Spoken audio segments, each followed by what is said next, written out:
Okay, so today we're going to do several things. First of all, I'm going to send around the attendance roster, just initial by your name.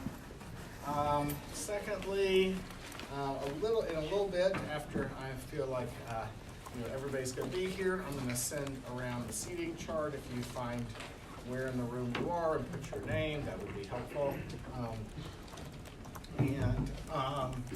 We're going to start out talking about planning. And so I'm going to, first of all, talk about what planning is, more generally, some of the competing perspectives on planning. Then we're going to talk very specifically about planning and law and what's the relationship between the two. So there'll be some lecture for a while. Then we will break. And then we will come back and talk a bit about teamwork. Okay? Then we will break again and go to the Allen courtroom, which is the other classroom, the other room that this class will meet in from time to time. And you will meet in your teams. Okay? So I hope everybody got the distribution of the teams, so you know whether you're team 1, team 2, team 3. It also tells you what role you play in the different hearings, the 3 simulations that we're going to do. We can talk further about that later. But then the idea is that you will talk about among your team your examples of good planning, bad planning, and then decide among yourselves which ones you want presented to the group as a whole, and then you will make your case for your good planning and bad planning to the class as a whole in the Allen courtroom. So that'll be a first sort of very introductory experience with a little advocacy in a hearing room kind of idea. So that's the gist of what we're doing today. Questions about that? No. Okay, good. So, planning. The idea here is that this is an area of law in which the process, so land use is an area of law in which the process of planning is a key component of what is expected, is a key component of the legal justification for land use regulation, and it is often a required aspect of developing land use regulation. So the basic idea is that planning is a comprehensive, rational, and orderly development of goals and strategies for future development and infrastructure. Okay, so planning in a more abstract sense is really, the sort of rational development of goals and strategies generally, right? So you can engage in financial planning or economic planning or any number of things. Planning for a party, whatever it happens to be. But with respect to land use, we're talking about development patterns and practices and infrastructure. And the idea here is that there is some rational, orderly, comprehensive, systematic basis to the goals and strategies that whoever the planning entity is. It's often the local government, as we've already said. That the idea is that they have these comprehensive, well-developed goals and strategies. Okay? And that everything that is done, all land use regulations, all land development decisions, all infrastructure, financing and development and implementation decisions are all consistent with the plan. The plan is what's meant to guide this. And this is sort of the basic theory, basic concept that has been out there for quite a while. And presumably there are certain kinds of studies and scientific analysis, the use of data and evidence and so forth that go into planning. Okay, so when we talk about it being rational and orderly, the idea is that we are basing our decisions on some sort of scientific study of current conditions, past patterns and practices, and projections about what the future is likely to bring. How much population growth? What kinds of folks are going to, what kinds of parts of the population are going to be growing? Where? When? What kinds of demands are they going to create for certain kinds of land uses, development, natural resources, infrastructure, public services, all that kind of stuff. Where are we going to need more water? Where are we going to need more sewers? Where are we going to need more roads? What kinds of, is it going to be single-family residential? Is it going to be multifamily? How much commercial development? Where is that going to be? What's it going to look like, et cetera? So that's the idea. And so it's going to be this sort of scientifically developed analysis, and that there are going to be certain principles of good planning that are sort of stewarded or advanced by experts, by expert planners, by professional planners. And as you already know, there are a number of students here in the class who are studying exactly that. They're studying the principles and tools and processes of planning, right? And so you're doing things like, urban data analysis, right? And GIS, using geographic information systems to map various kinds of data and land uses and show how the different geographic patterns appear. And you have certain theories of planning. Yes, so right, everybody, right? So this is what the planning profession is about. And so the idea is these experts will either make decisions, but actually really that isn't usually the case, but they will certainly guide the decision makers into what the future plans should be for a community. Having said that, though, the basic concept of planning is subject to an awful lot of critiques and alternative concepts. So first of all, planning is premised, sort of what we'll call the sort of standard concept of planning, or the often accepted concept of planning is premised on the idea that the government is making these decisions, that these are public decisions involving public policy about the community. And as we said last week, is primarily the local government that is doing this. So cities, counties, and so forth. And so it's all done in the public sector. There are a variety of critics of public sector planning that say the public sector does not do very good planning. It's not efficient. It doesn't produce the optimal results, and that that goals and objectives are better set through free markets, through through free choice of people in a more sort of libertarian type of system. So one of the famous thinkers on this is Friedrich Hayek.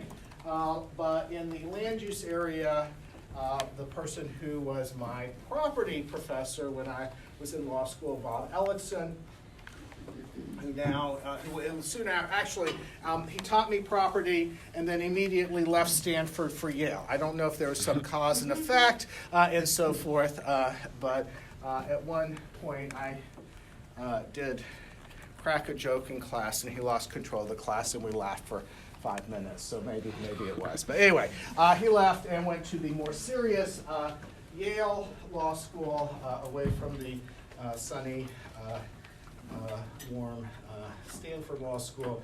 But he's a believer in order and structure in society emerging out of, sort of the free interactions of people free from government regulation. So that's concept is out there, and obviously this concept is most critical of very centralized planning like socialism or communism, but it is also relatively critical of just any kind of public sector planning of the community.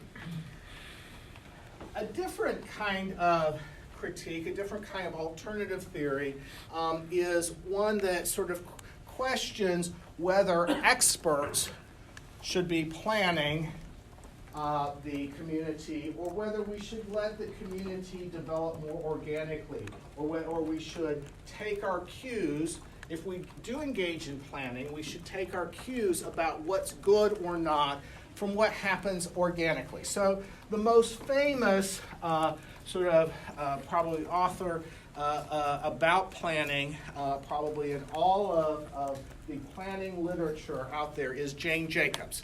Wrote The Death and Life of Great American Cities. Okay, and she was from New York. She was a sort of planning critic in New York City in 50s and 60s, and she wrote a very insightful and scathing criticism of planning that was going on as being very artificial, as imposing a set of conditions and order that was sort of basically killing off city life, as opposed to going and observing where you have vibrant communities. And what she said is, the vibrant communities have mixed uses, they have mixes of people, that it's less structured, less ordered, less uniform, and much more dynamic and vibrant and diverse. And then Carol Rose she's a professor. She was at Yale, and she's I think most recently she's gone to the University of Arizona to enjoy the warm sun. So she and Alexson, I think, have different goals about climate. But anyway, but Carol Rose has written a lot about how we can really learn a lot about the kinds of land use and property arrangements that are good or not good from just the stories about how, so for more kind of a narrative idea of stories about how people interact with places and spaces and so forth. So that's a different kind of critique. Another kind of critique is this whole idea that planning can be rational, comprehensive, long-term, that we can make good, accurate predictions about the future, set a set of goals and strategies, implement them, and achieve them. Okay? And so the critique is that actually a lot of decision-making is ad hoc, incremental, experimental, and short-term, because our ability to predict the future is limited, and the capacity of our organizations and institutions is limited. So Charles Lindblom wrote an article in Public Administration back in the 1950s called The Science of Muddling Through, and the basic idea here is that if you actually look at what government agencies do, that they don't really actually implement their plans. What they really do is muddle along. They new things happen all the time. Conditions change. things that they have predicted don't come true, and something radically different happens because of limited human cognition and because of the basic sort of organizational constraints, resources and structure and so on and so forth. So this is the idea that we really can't do a good job of predicting the future, and we certainly don't stick with our plans. Okay, a little bit more philosophically, the sort of progressive thinker John Dewey. So most of you probably don't know anything about the Dewey Decimal System, do you? No, just a few of you, I saw a couple of you nod. But so John Dewey was a great thinker about public education in the United States, but also he did a lot of thinking and writing about democracy in the United States in the early 20th century, was a progressive, and so he believed in a certain amount of sort of scientific, rational approach to society. But in his view,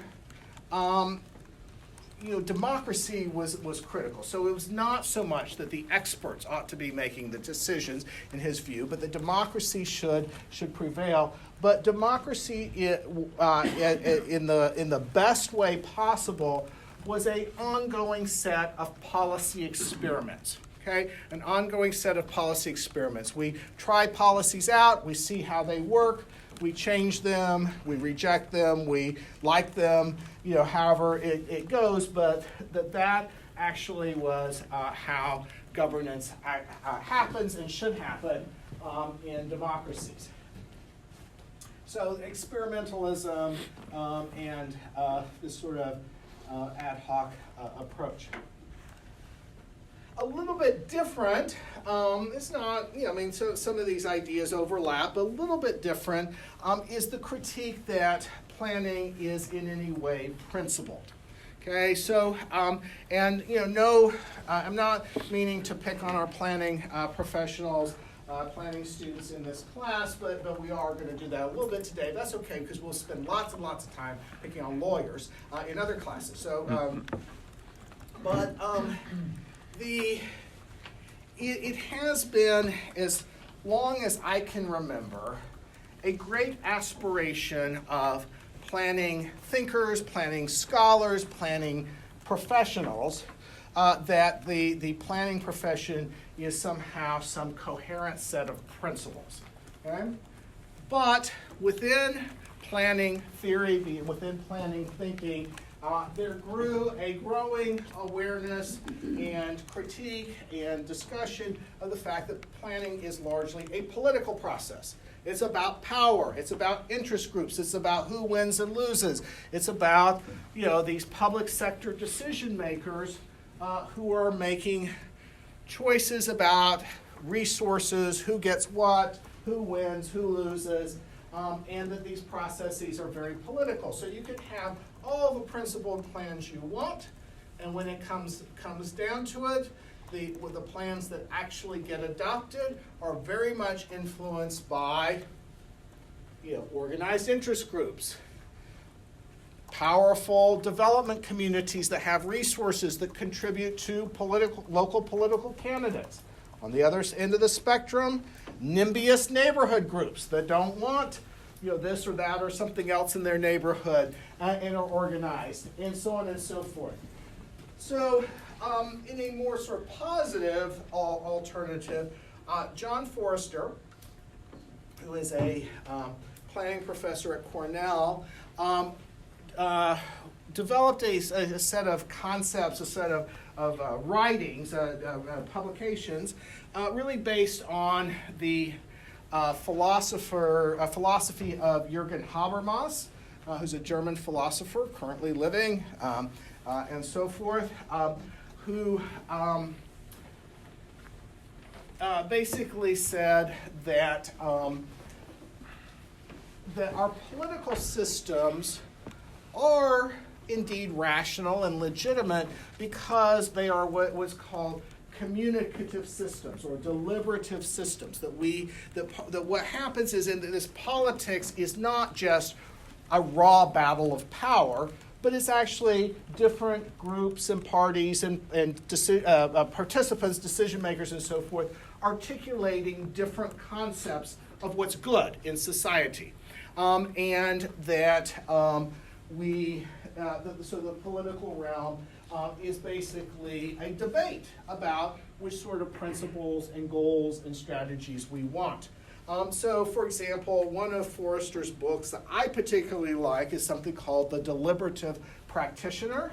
And the deliberative practitioner is about that planners often play a role of mediating among various groups, bringing various groups together to have these conversations and sort of managing that process, okay? But we're going to get to some other kinds of critiques that are on the sort of political realm in just a second. Another kind of problem with planning is that it was really sort of conceived as these sort of scientific, rational experts, trained experts, who are going to be imposing order on society, on local communities, and so forth from the top down. So expert top-down decision making.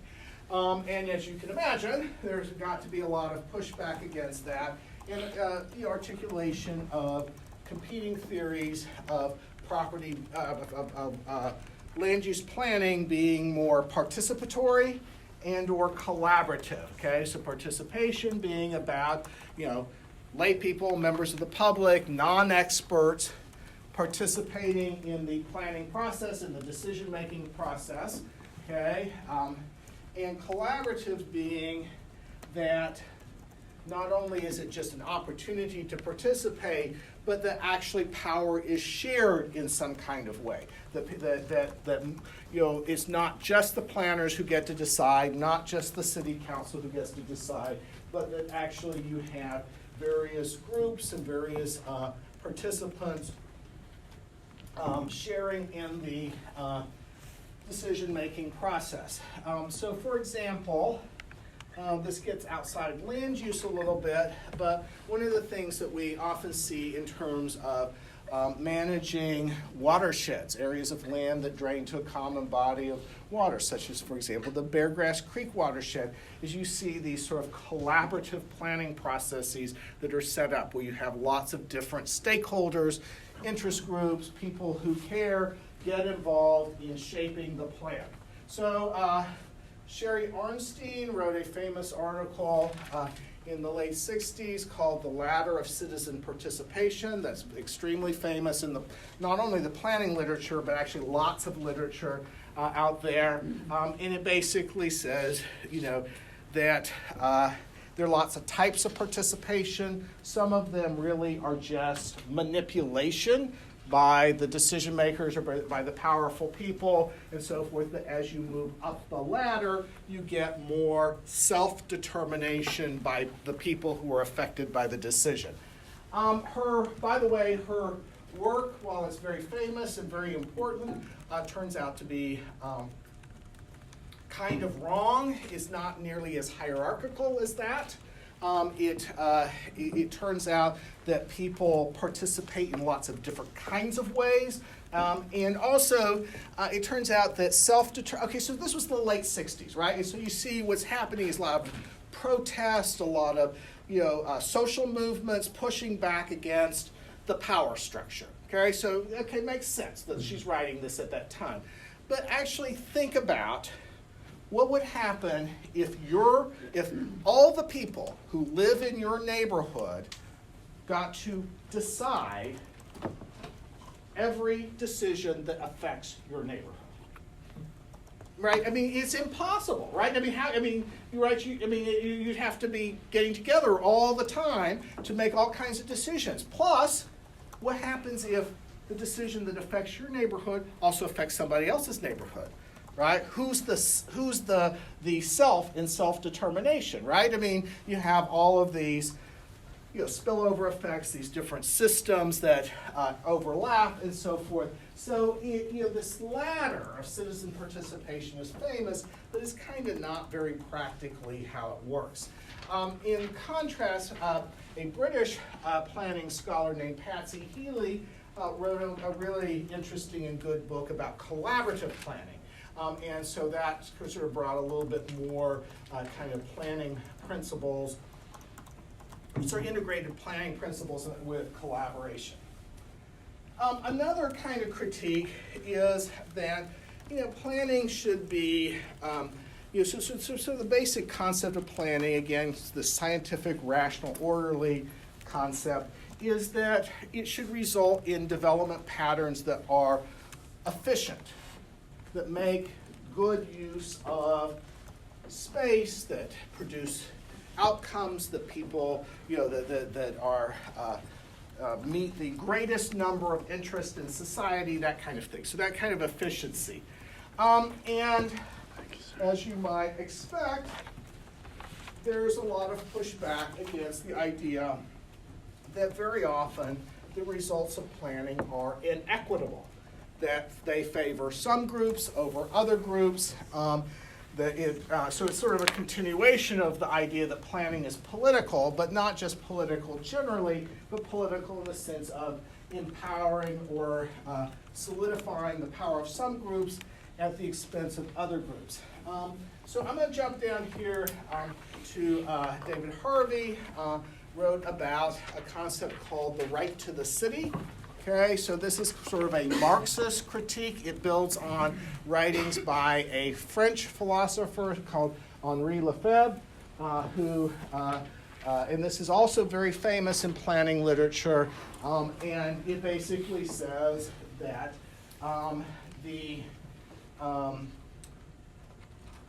that elites and the sort of economically powerful interest in capitalism always win, and that sort of regular everyday people don't. And so it's sort of an argument for a more equitable concept of planning based on the idea that there's some sort of right to the city. Okay, so it's a little bit more, it's got this sort of rights concept, although when you actually read what the rights are, it sounds a lot more like policy than rights. But anyway, a little bit more, mainstream is a planning professor named Susan Feinstein, who has written about sort of planning involving issues of distributive justice and sort of what equitable planning might look like from within the planning profession. So, Harvey's sort of a critic, sort of Marxist critique, and Feinstein's more like, hey, let's define some equitable principles of planning. Kind of in between the two is a sociologist or African-American sociologist named Robert Bullard, who wrote a lot about, and still writes a lot about environmental injustice. And so he's sort of saying, hey, let's not just look at this as a matter of economic class, but look at race and ethnicity and racism and how that gets embedded in things like suburban sprawl and environmental injustices, where the polluting facilities are, and so forth. And we're going to spend some time on that later. But he again articulates some different principles. And then there's again very famous set of literature by Paul Davidoff called all about advocacy planning. Okay, so Paul Davidoff had both a planning degree and a law degree. So he had both degrees. And he wrote a series of publications about advocacy planning. And his argument was that planners have an ethical duty to advocate for the least powerful and most marginalized in society. So that was sort of his concept of a more equitable concept of planning. But again, note that that's a little bit top-down, right? It's up to the planners to kind of come in as the saviors of the people and so forth. It would be a little bit different than the participatory approach. And then so we got two more. So one here, one up there. So next is that the typical concept of planning focuses a lot on land use. Okay, and one of the things that we have discovered over time is that there are lots and lots of environmental issues in planning, and that sometimes what we really need to be thinking about are more, things like ecosystems or environmental conditions. So Tim Bately, who's a planning professor at the University of Virginia, collaborated with, she's no longer living planning person named Christy Manning to sort of look at some of the environmental and sustainability issues in planning. And then a guy named Randy Hester was a professor at the University of California, Berkeley. He's now retired, but he wrote a famous book called Planning for Ecological Democracy. Okay, so, and it was, actually, no, I take that back. It was Design for Ecological Democracy, but it basically is a set of planning and design principles that would promote the intersection of strong democracy with strong ecology, okay? And, I've written a lot about how the lines between these are really blurred, that we can't just focus on land use, and so has a law professor named Patty Salkin. Well, she's law and planning, like me. So there's a variety of things out there.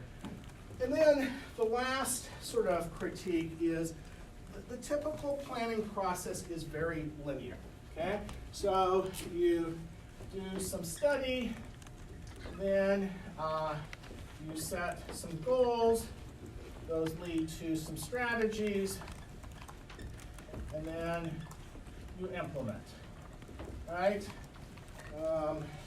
Somewhere, maybe up here, maybe at the beginning, you set the scope of your plan.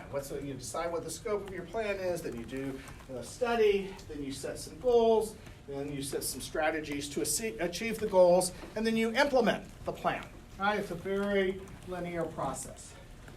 And the critique of that is that, and it's somewhat related to this critique over here, number C, is that really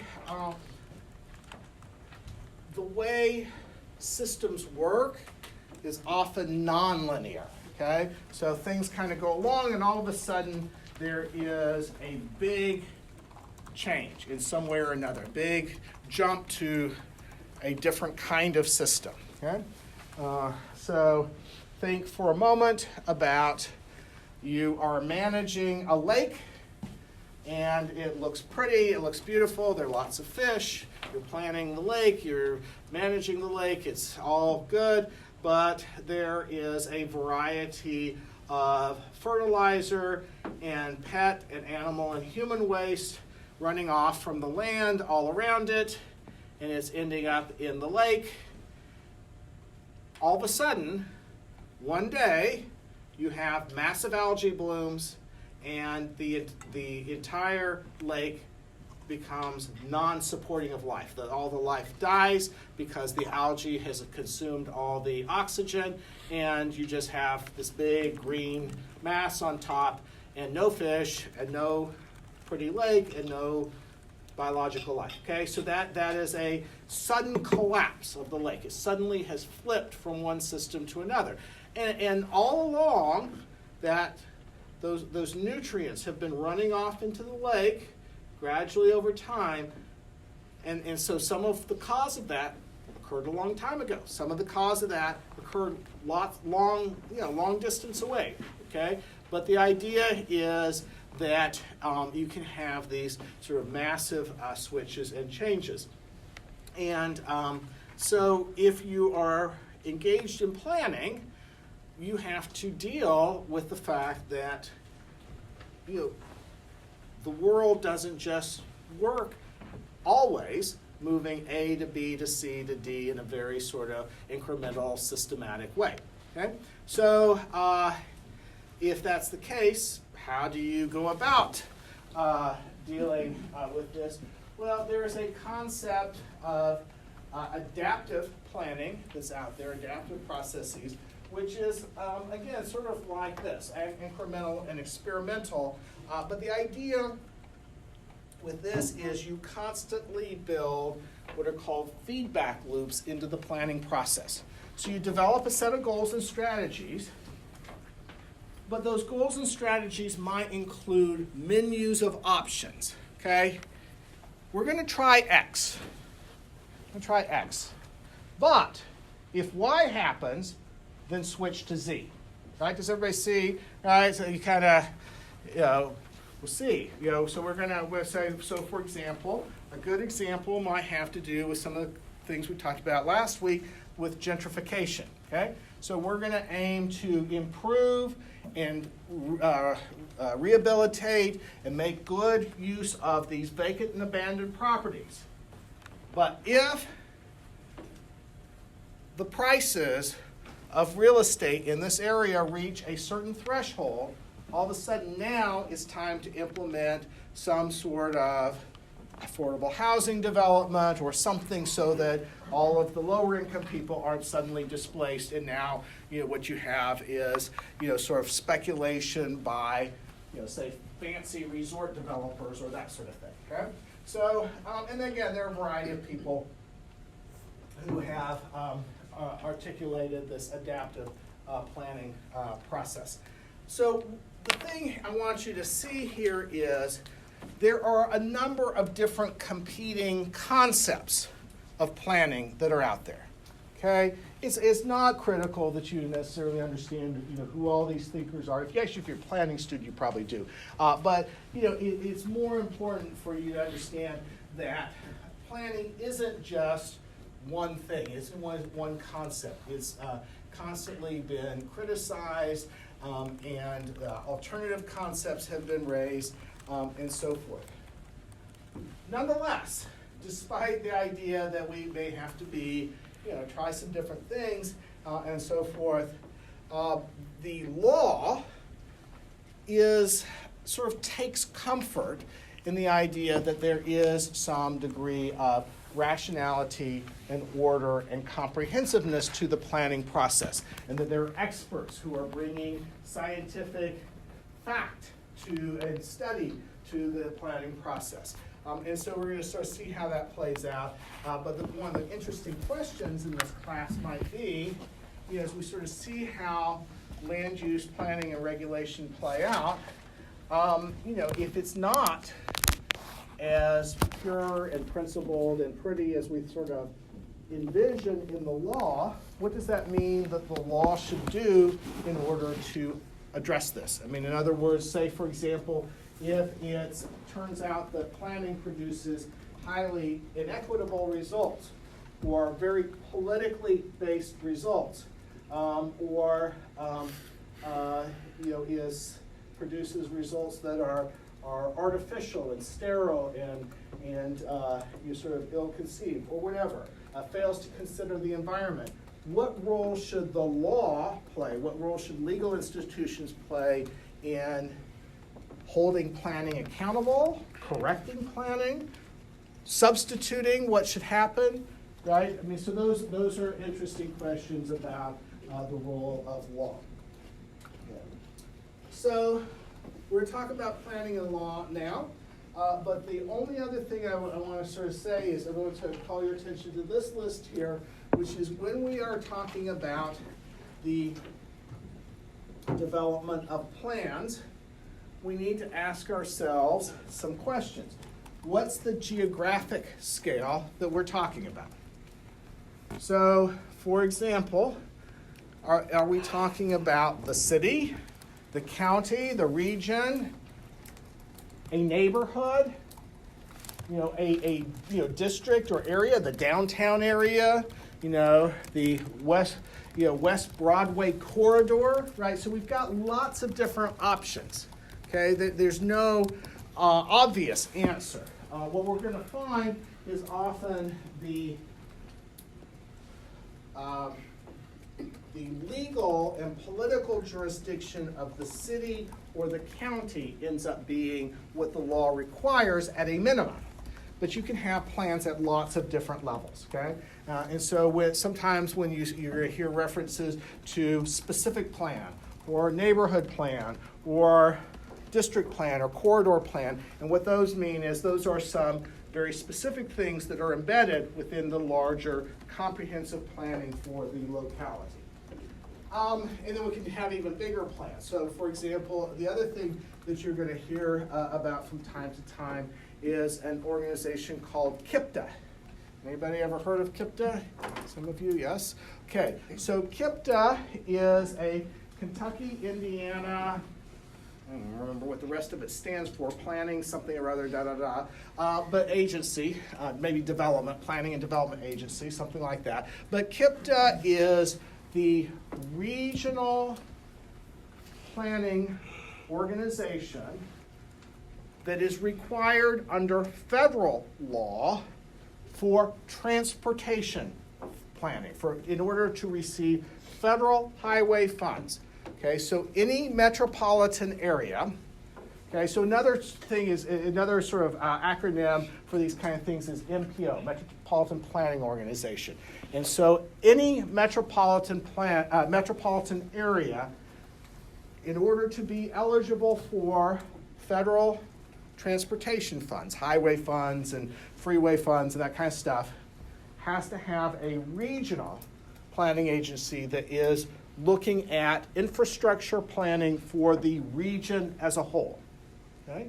So necessitated by federal law, if you want the money, and what percentage of local governments want federal transportation dollars? 100%, of course, right? 100%, right? Right? So there is no region that is not going to have a regional planning organization. But it goes beyond the main city, okay? So the KIPTA is Kentucky, Indiana, and so we have, all the area, so it includes, Shelby County, Bullock County, includes the, southern Indiana over across the river, right? So that everybody kind of get the idea. I mean, that's not all, but that gives you some range. I forget exactly how many counties it includes. But the cities and counties send representatives. They get a certain number per each, and they send representatives as part of the sort of governing body of this organization. And so they look at big picture kind of planning things. Like, for example, KIPTA was involved to some degree in the Ohio River Bridges project. Right? It's how people are going to get back and forth between southern Indiana and Louisville, right?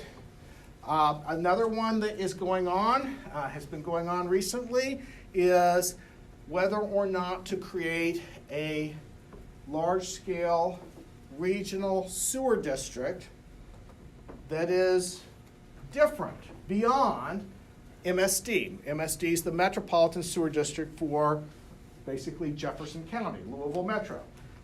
This would be broader. Why? Because there's all kinds of land development. Anybody live in Bullock County? Anybody live in Bullock County? Nobody? Nobody in this class lives in Bullock County. Anybody been to Bullock County? Right, a few of you, right? You're vaguely aware that it exists down there, right? Okay, right? Shepherdsville and so forth, right? Nestling up to Fort Knox, yes, right? Okay. Massive land development, right? And massive land development that has, for the most part, been unplanned, chaotic, right?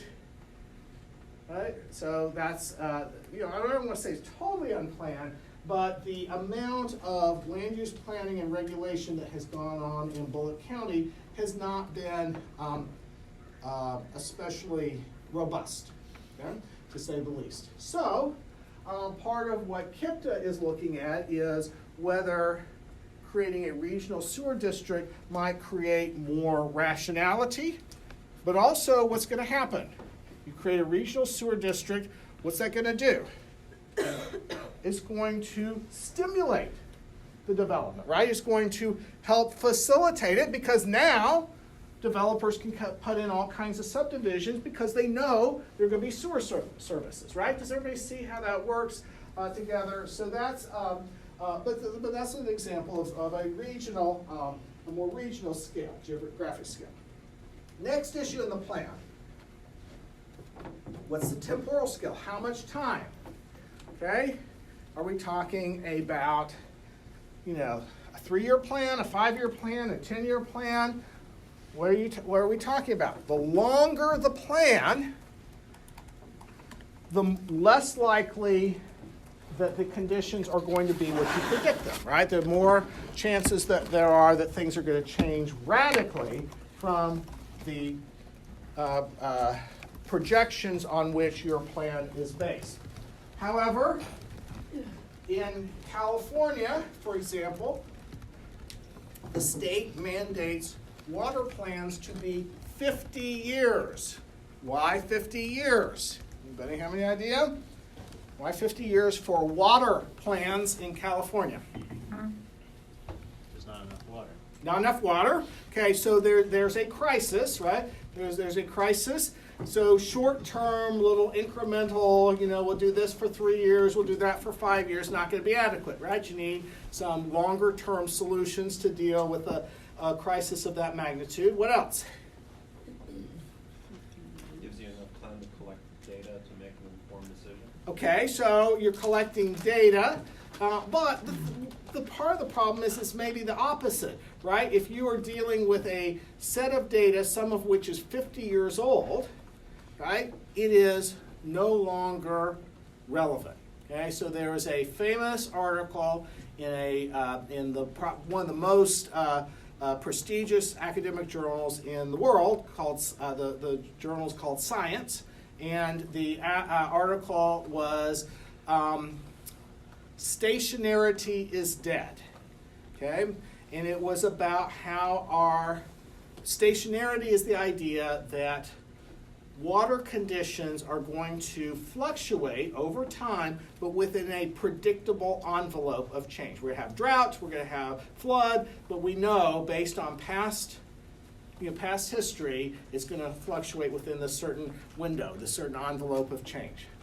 And the scientists say, okay, everything is unprecedented. Okay, unprecedented is the new normal.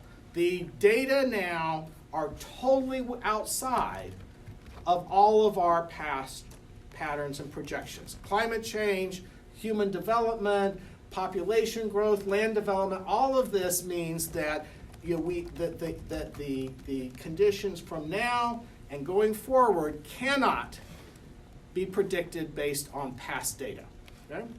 And we talked about that last week. Australia, right? Okay, there is absolutely nothing in what's gone on in Australia that is predictable based on past data. Okay, right?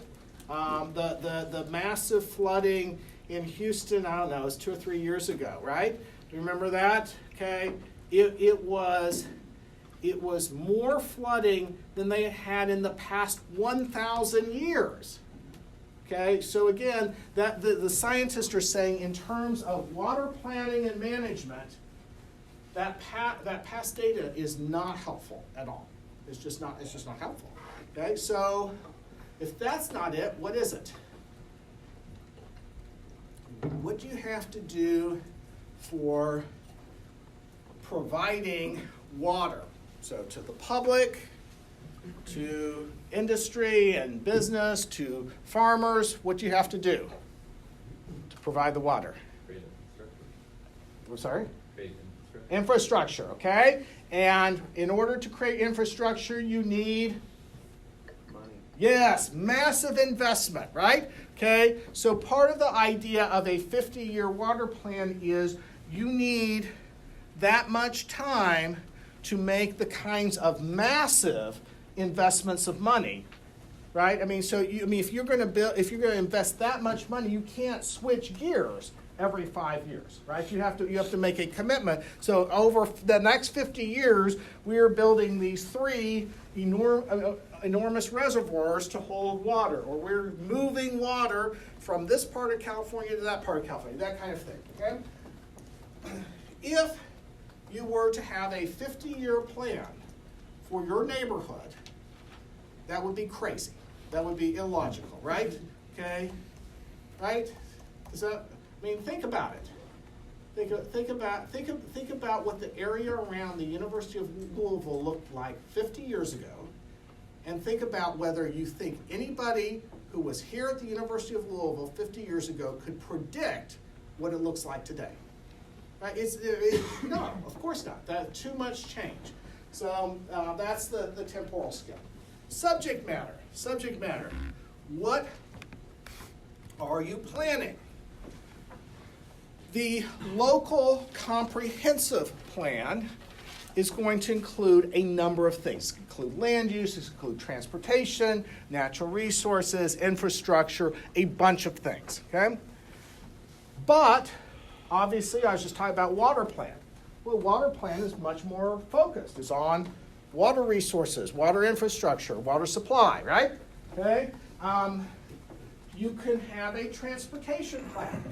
Okay, so obviously, I mentioned earlier that just the Ohio River Bridges project. That was about a very particular, there's a plan, right?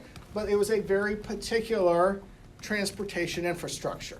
It wasn't even just transportation generally, very particular transportation infrastructure.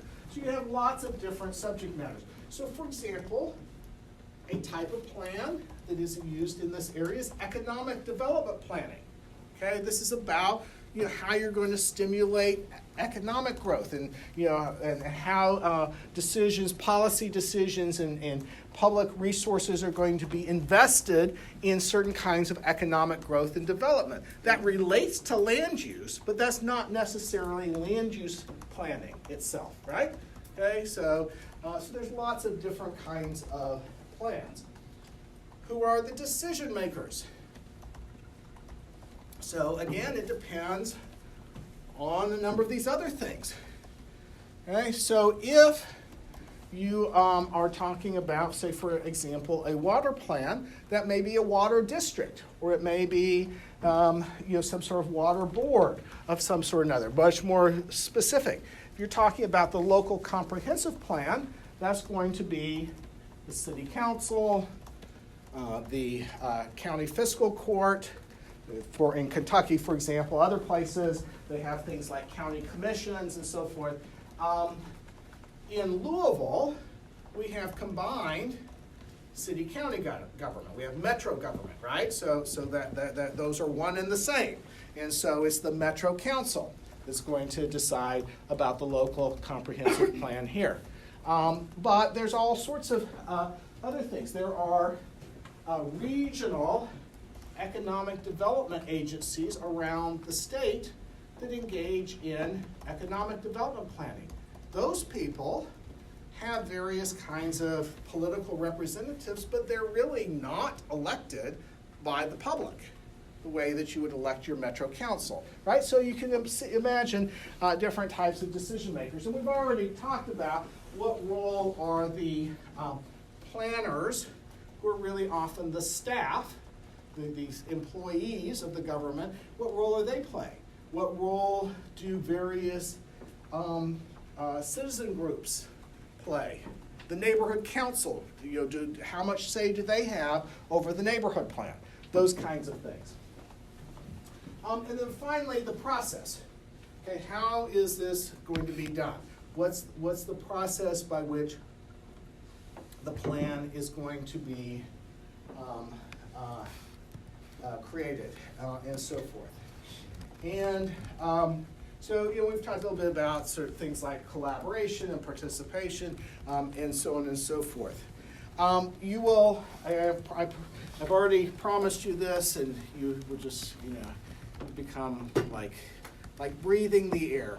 You will hear probably way too many examples from Anaheim, California, because I served as the chairman of the Planning Commission for the city of Anaheim. So it's the examples that come directly to me from experience, but there are sometimes some interesting examples from there that I think serve as a contrast to how we do things in Kentucky, but also illustrate certain things. So this example comes from Anaheim, And it had to do with, in California, as in most states, the localities are required to update their local comprehensive plans periodically. The typical thing is every 5 years. That is true in Kentucky. It was true there. You have to update your comprehensive plan. In California, the local comprehensive plan is called, by statute, the general plan. Okay, the general plan. So if I refer to general plan, I'm just talking about the local comprehensive plan. Okay, and by the way, planners very often refer to the comp plan. That's just a shorthand version of saying comprehensive plan. Okay, so if you heard it, comp plan, comprehensive plan, general plan, that we're all meaning the same thing. The local plan that deals with all of these, land use, housing, economic development, natural resources, infrastructure, transportation, all that kind of stuff. So the Planning Commission and the city planning staff worked with a consultant who studied a variety of planning issues very rigorously, thoroughly, brought some planning ideas to what could possibly be done with certain areas that were, some cases underdeveloped, some cases probably overdeveloped. Okay, so there was one corridor where there was just lots and lots of ugly signage that was mostly from the 60s and 70s, right? So, you have the neon flashing dancer or whatever, it was kind of, and it was distracting to drivers and so forth. What would we do about it? But all sorts of things. How apartments and affordable housing would be developed and so forth. So they brought a variety of possible ideas. And so then the question is, how are we going to get the input of the public? So what we did is they prepared a variety of sort of design boards that showed some different options, showed what some of the issues were. This is what it looks like now. Here's how it could look. Here's another version of how it could look. This is, yet a different option, so on and so forth. And then they had some blank ones. What are some other areas? What are some other things that we ought to be focusing on? But I don't know, a bunch, 40, 50 of these things, okay? That could be put on easels and so on and so forth with the different options. So what we did as the city is we had a big public input day at the Angels Stadium, which, by the way, is really the Anaheim Angels. It is not the Los Angeles Angels of Anaheim or whatever it is, the Los Angeles Angels of California, which was totally a evil move. But we at the big baseball stadium, we had a huge. We had I think it was Saturday and Sunday. Be there all day, serving free soft drinks and hot dogs. Okay, and we sent out notices to every school child in the Anaheim School District. Okay, so the kids bring home the flyer. I mean, it was just a flyer, right? It's just right. Okay, huge turnout, right? So Saturday or Sunday, bring the family out, go take a look at the planning proposals and and so forth. And so then we had these sort of sticker things where people could put stickers on the outcomes that they liked the best. Which sort of plans did they like? Which ones did they not like? All sorts of comment cards, suggestion cards. People could write on the blank sheets things that they wanted to see. We got a bunch of new ideas out of this that we had never thought of, right? Okay, right? The crowdsourcing, right? Crowdsourcing the planning process. Got lots of good ideas out of that. But we got a lot of great feedback, and the public felt really good. They felt like they were listened to. They didn't have to go to a boring hearing. They got hot dogs. They got soft drinks. They got to go to the stadium, right? So that's an example of a type of process for participation that was meant to be inclusive and accessible. Yeah, it wasn't I mean, there are people who didn't come, maybe people who maybe they didn't have a car to go drive to the stadium.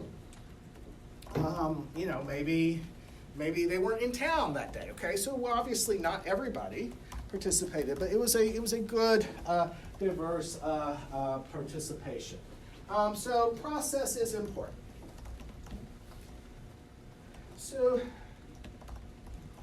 then the question is that what you were going to dig into now, though, is how does the law shape planning and how does planning shape law? What's the relationship? So the first thing we need to deal with is that in general, law authorizes local units of government to engage in planning. Okay, so in general,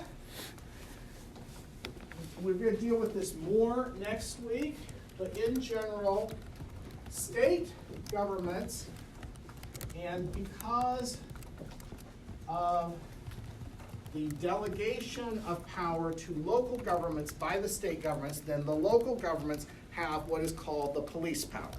Okay? Now, I've mentioned this before. The police power is the power to regulate in order to protect the public health, safety, morals, and welfare.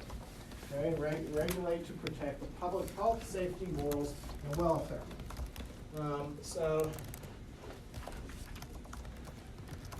This is a concept that has existed in Anglo-American law for centuries.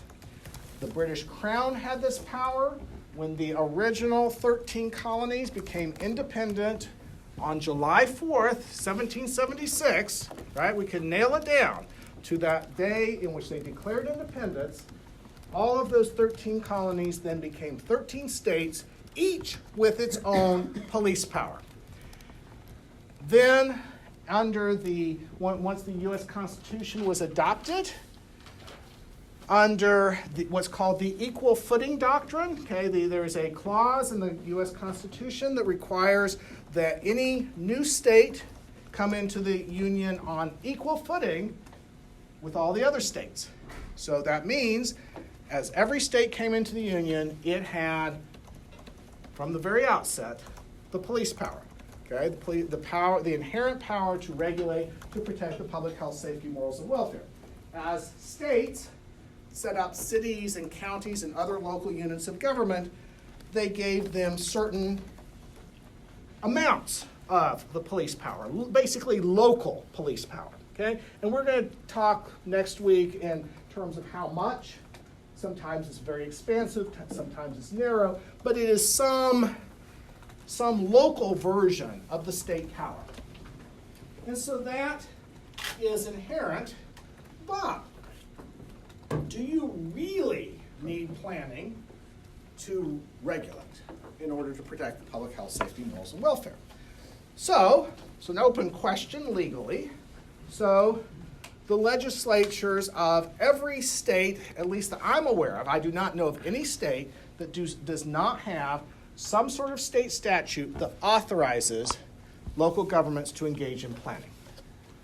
Now, exactly what that is will vary from state to state, but the bottom line is somewhere back, mostly in the 1920s, state legislatures got busy. If they didn't already have them in place, in some cases they had these statutes even before that. They got busy, and over time they've updated them, but passing these statutes that say local governments can engage in planning in furtherance of their police powers, to make sure that the regulations that they're adopting are based on and are effectuating goals and strategies that have been adopted pursuant to the planning process. Okay, so that's the basic idea.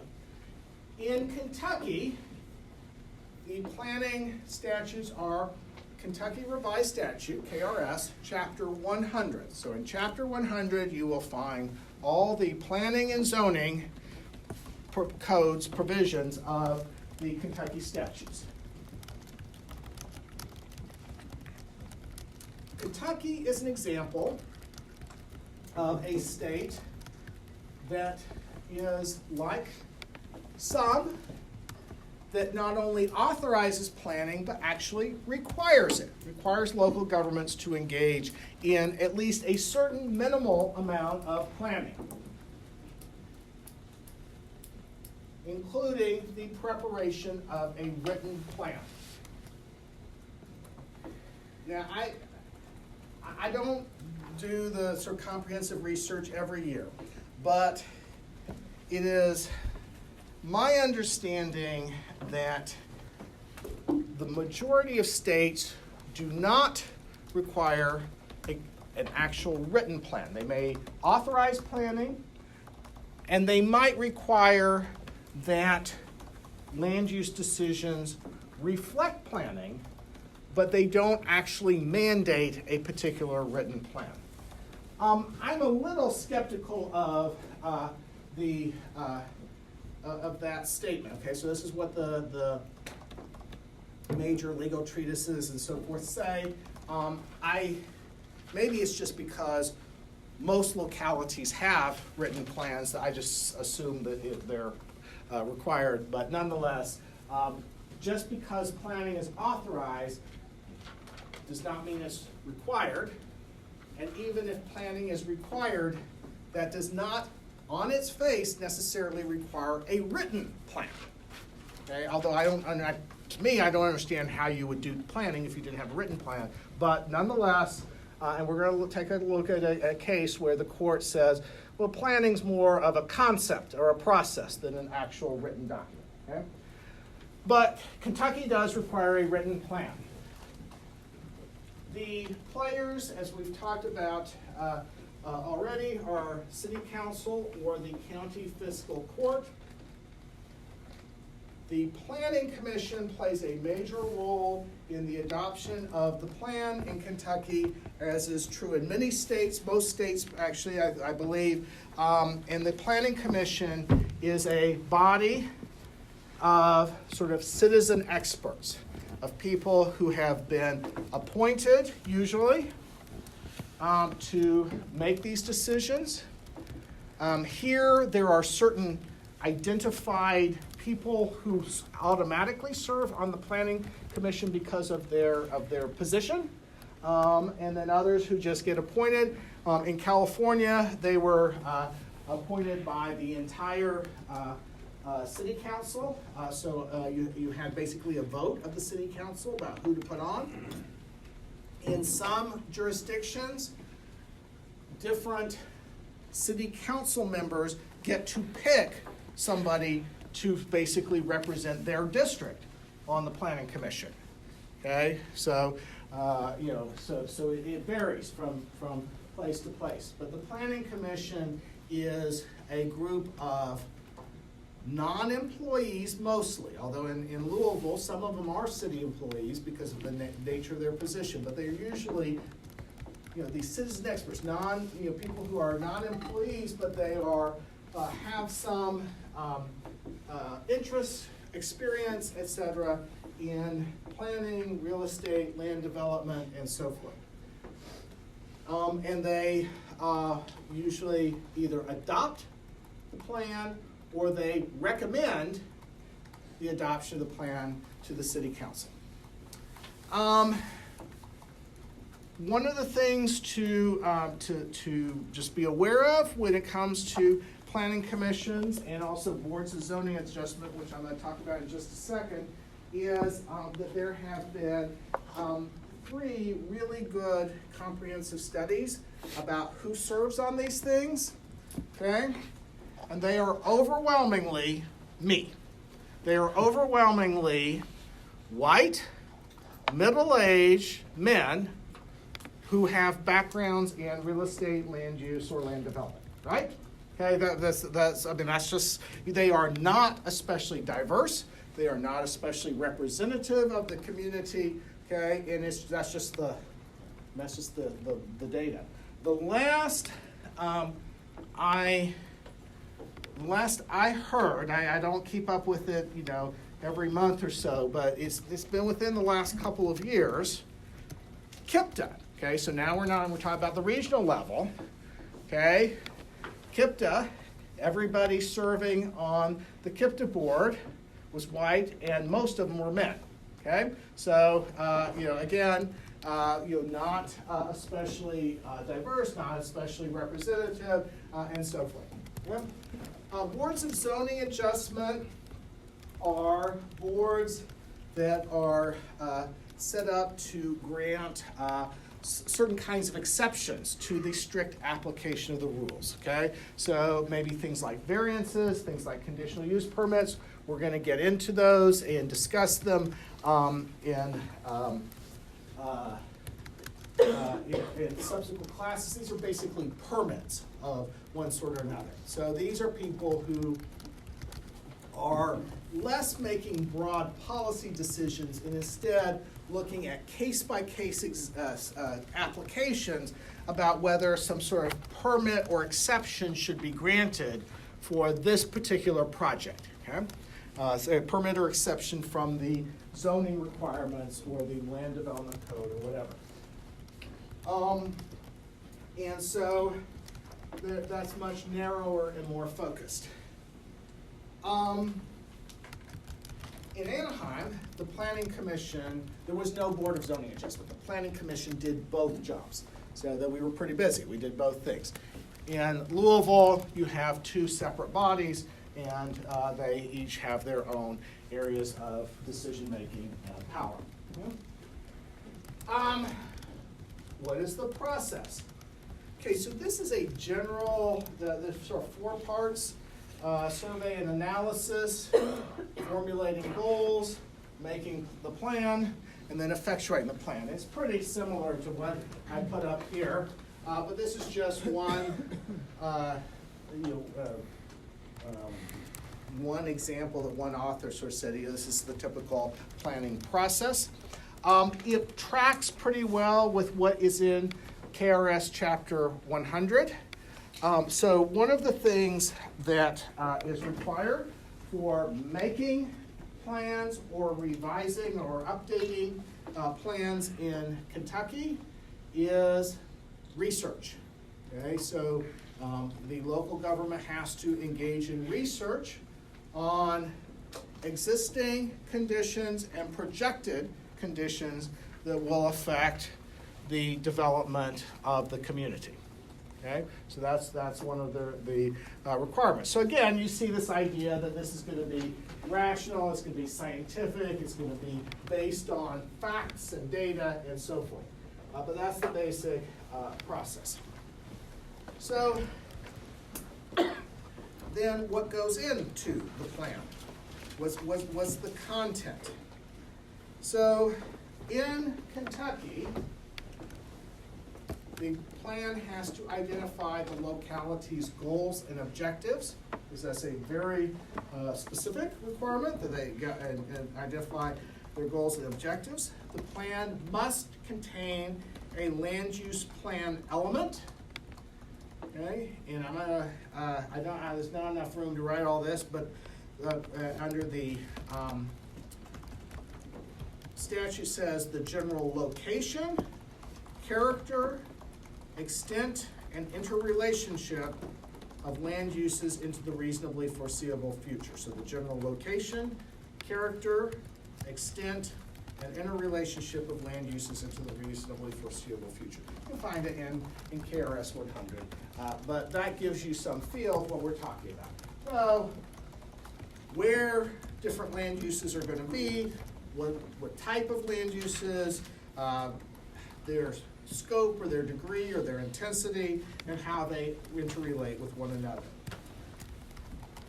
Kentucky also requires a transportation element in the comprehensive plan, a community facilities plan element. Okay, so those are 3. So goals and objectives is sort of like, that's in every plan, but then there are 3 elements there. And then finally, for communities that have a military installation of over 300 acres, they have to have a military installation accommodation element. Okay? So that's, okay, we're basically talking mostly Fort Knox, Fort Campbell, right? We're not that does not apply to many of the counties. Okay? So, so that is what's required in Kentucky. In contrast, in California, they're now up to, I think, 10 different mandatory elements. Okay, 10 different mandatory elements. So it's like, housing is one. There's, of course, land use, there's transportation, but one's conservation, so mostly conservation of natural resources. One is housing. The housing element's important in California. Safety, obviously, things like earthquakes and, mudslides and wildfires and stuff like that, and so forth. There is a new requirement as of, it's maybe 3 years ago now, so it's pretty recent, that requires an environmental justice element in the plan, or the locality can choose not to do a separate element, but they must incorporate environmental justice into all of the other elements. Okay? So that's interesting because that's really kind of this is sort of a major development in the relationship between planning and environmental justice, which we're going to talk about later in the semester. So in Kentucky, KRS Chapter 100 lists some additional optional elements. And I'm just going to rattle them off. Again, you can look them up, but you don't need to write them down and memorize. It just gives you a feel for it. Community renewal, housing, flood control, pollution, conservation, natural resources, regional impact, historic preservation, and other. Okay? So what does that mean? It means that local governments have to have the mandatory 3 elements, right? The 4th one if you happen to have military installations. But then the state legislature has said, really, in essence, you're not limited to those. You can have all these other things in there. It doesn't require them. But by listing them, to some degree, the state legislature has suggested these can be good things to have in a local plan, right? I mean, we're not going to require them, but, hey, give them some thought. Think about putting these kinds of things in. So that's the content. We're going to take a 10-minute break, and then I'm going to, I'm going to try to get my, so if you need anything off this board, do it now, because I'm going to erase parts of it, and I'm going to put up then what does the law require about the relationship between like zoning and land use decision making and the plan? In other words, what's the effect of the plan? We're going to talk about the legal issues there, and then turn to the rest of the stuff we're doing in class today. So I'm about to erase this stuff over here.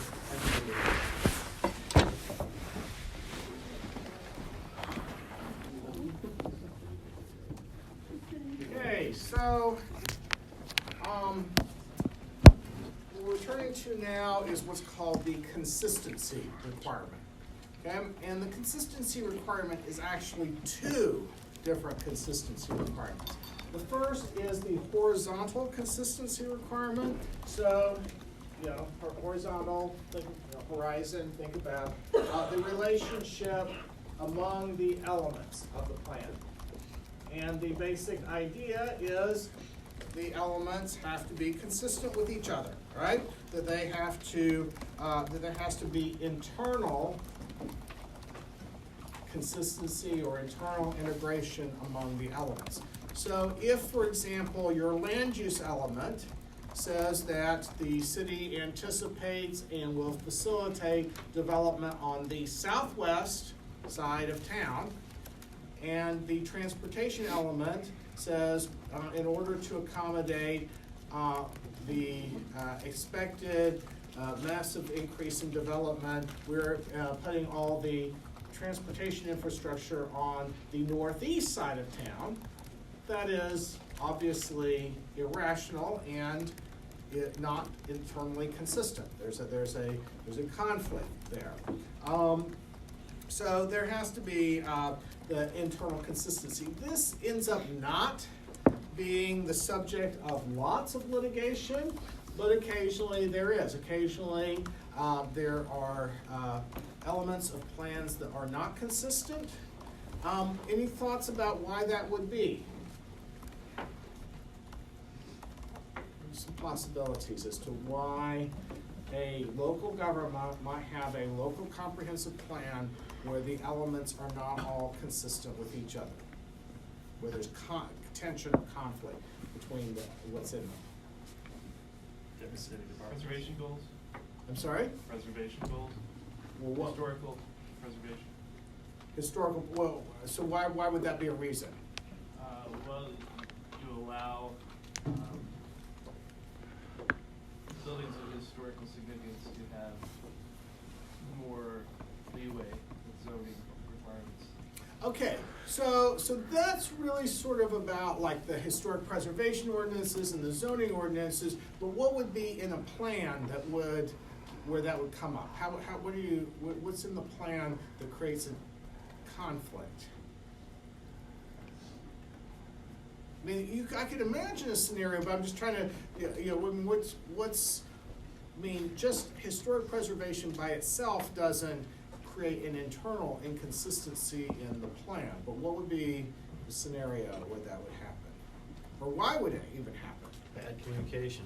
Bad communication, okay, so you've got one unit of the city working on one part of the plan and a different unit of the city working on a different part of the plan, right?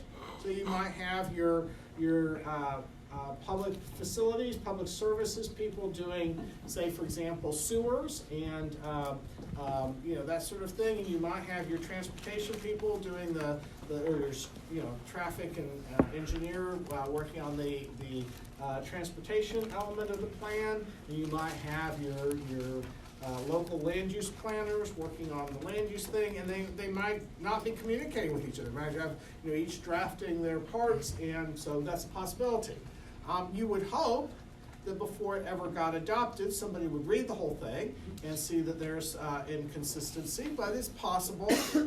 Right? So we're talking about sort of sloppiness, right? Sloppiness in the government structure, government process.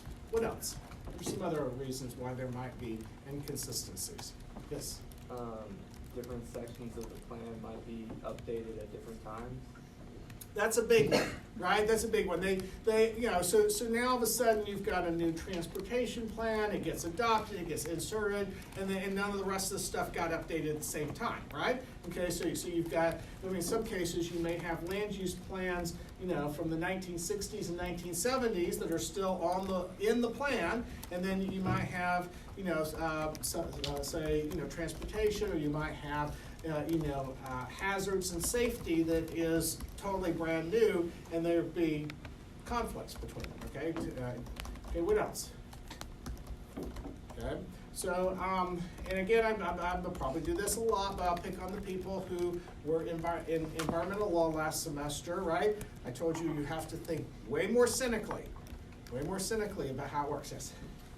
I'm not sure if this is what you're looking for, but even though it would make sense for something to be in this area, there's a group that has power that says, nope, move it somewhere else. Exactly. So basically the bottom line is, in order to please different interest groups, right, they put different things in the plan, right? We have this over here to please this interest group, we got that over there to please that interest group, and they don't integrate, they don't match, but hey, leave that to somebody else some other time, because we, the planning commission, we, the city council, don't want to choose which interest group wins. We're sort of, goodies for everybody, and then leave it, if the court forces us to do something about it, we will, but for the moment, we won't, okay? So, no, absolutely. Those are some of the major reasons why you get horizontal inconsistency.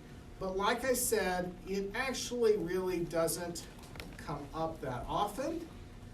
One reason is because there can be an awful lot of generality about the goals and strategies that are in the plan, okay? So the plan is not necessarily incredibly detailed. It doesn't For example, say, it can be very specific, but most plans, for example, are not going to say, for example, Olivia's property it can only be commercial, okay? It's gonna be big, broad, this is gonna be commercial development part of town, this is gonna be where residential development's gonna go, that sort of thing. It's not the zoning code, right? It's not where, Olivia's parcel is gonna be zoned, something in particular, that's in the zoning code.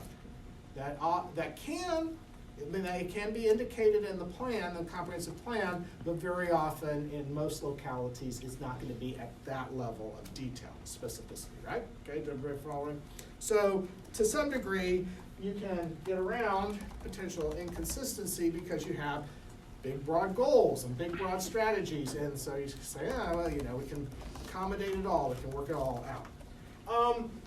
Next, vertical consistency. This is where we see more law and more action, and the idea is that zoning, so the zoning code, land use regulations, decisions on specific land use permits and projects, and public infrastructure projects have to be in accordance with the local comprehensive plan, or consistent with the local comprehensive plan. The in accordance with language comes from what was called the Standard Zoning Enabling Act, and so forth. And there was also a Standard Planning Enabling Act. These were some model statutes that were put forward by sort of an expert commission overseen by or created by the U.S. Department of Commerce in the 1920s. Okay, you'll hear this again, but this next week. But that was the Secretary of Commerce was Herbert Hoover. Okay, a conservative Republican. Okay, so this was not sort of, hey, let's regulate the heck out of everything. But they felt like there needed to be some rationality and order to urban development in the 1920s, and so there was a proposed Standard Zoning Enabling Act, Standard Planning Enabling Act. They are not laws. They are not laws. They are models of laws that states could adopt. But they have no legal effect until a state legislature actually adopts them. And as you might guess, each state legislature used this as a guide, but then put their own stuff in there, right? They didn't, just sort of adopt it, off the shelf, but they modified it for whatever their state wanted. So the law is whatever the state legislature adopted, but the language in accordance with a local comprehensive plan comes from these model statutes. And it's basically, this is actually pretty standard law across the board, right? That there needs to be some sort of consistency or compliance of the regulations with the plan, okay? So the regulations should somehow be consistent with the plan. The question is, what kind of compliance though? So just because we said there has to be compliance or consistency, what kind? We have in law, it's very standard dichotomy, strict compliance versus substantial compliance. Strict compliance means that the court is going to look strictly at the regulation and our decision and say, does it comply in a very exact, precise kind of way with what's in the plan? Okay. Substantial compliance means that the court is going to be much looser, much more flexible. If the regulation or permit is mostly or generally in compliance with the plan, then that's going to be adequate, even if it's not strictly and precisely in compliance. Okay, even if there's some, So in other words, this is the ability to accommodate a little bit of inconsistency here and there. Okay? So this is pretty standard law stuff, the difference between the two.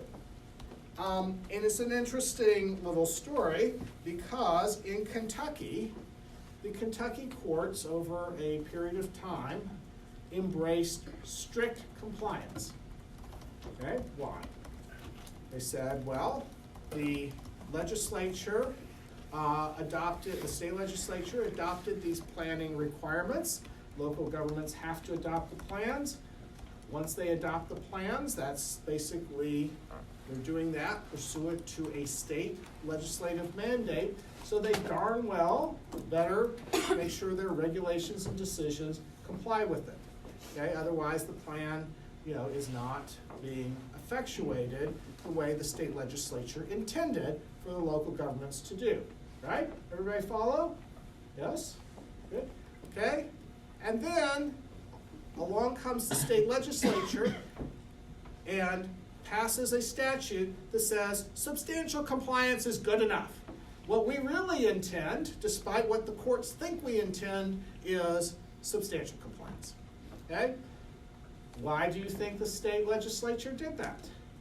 You think it's because they think the judges are a bunch of idiots that got it wrong?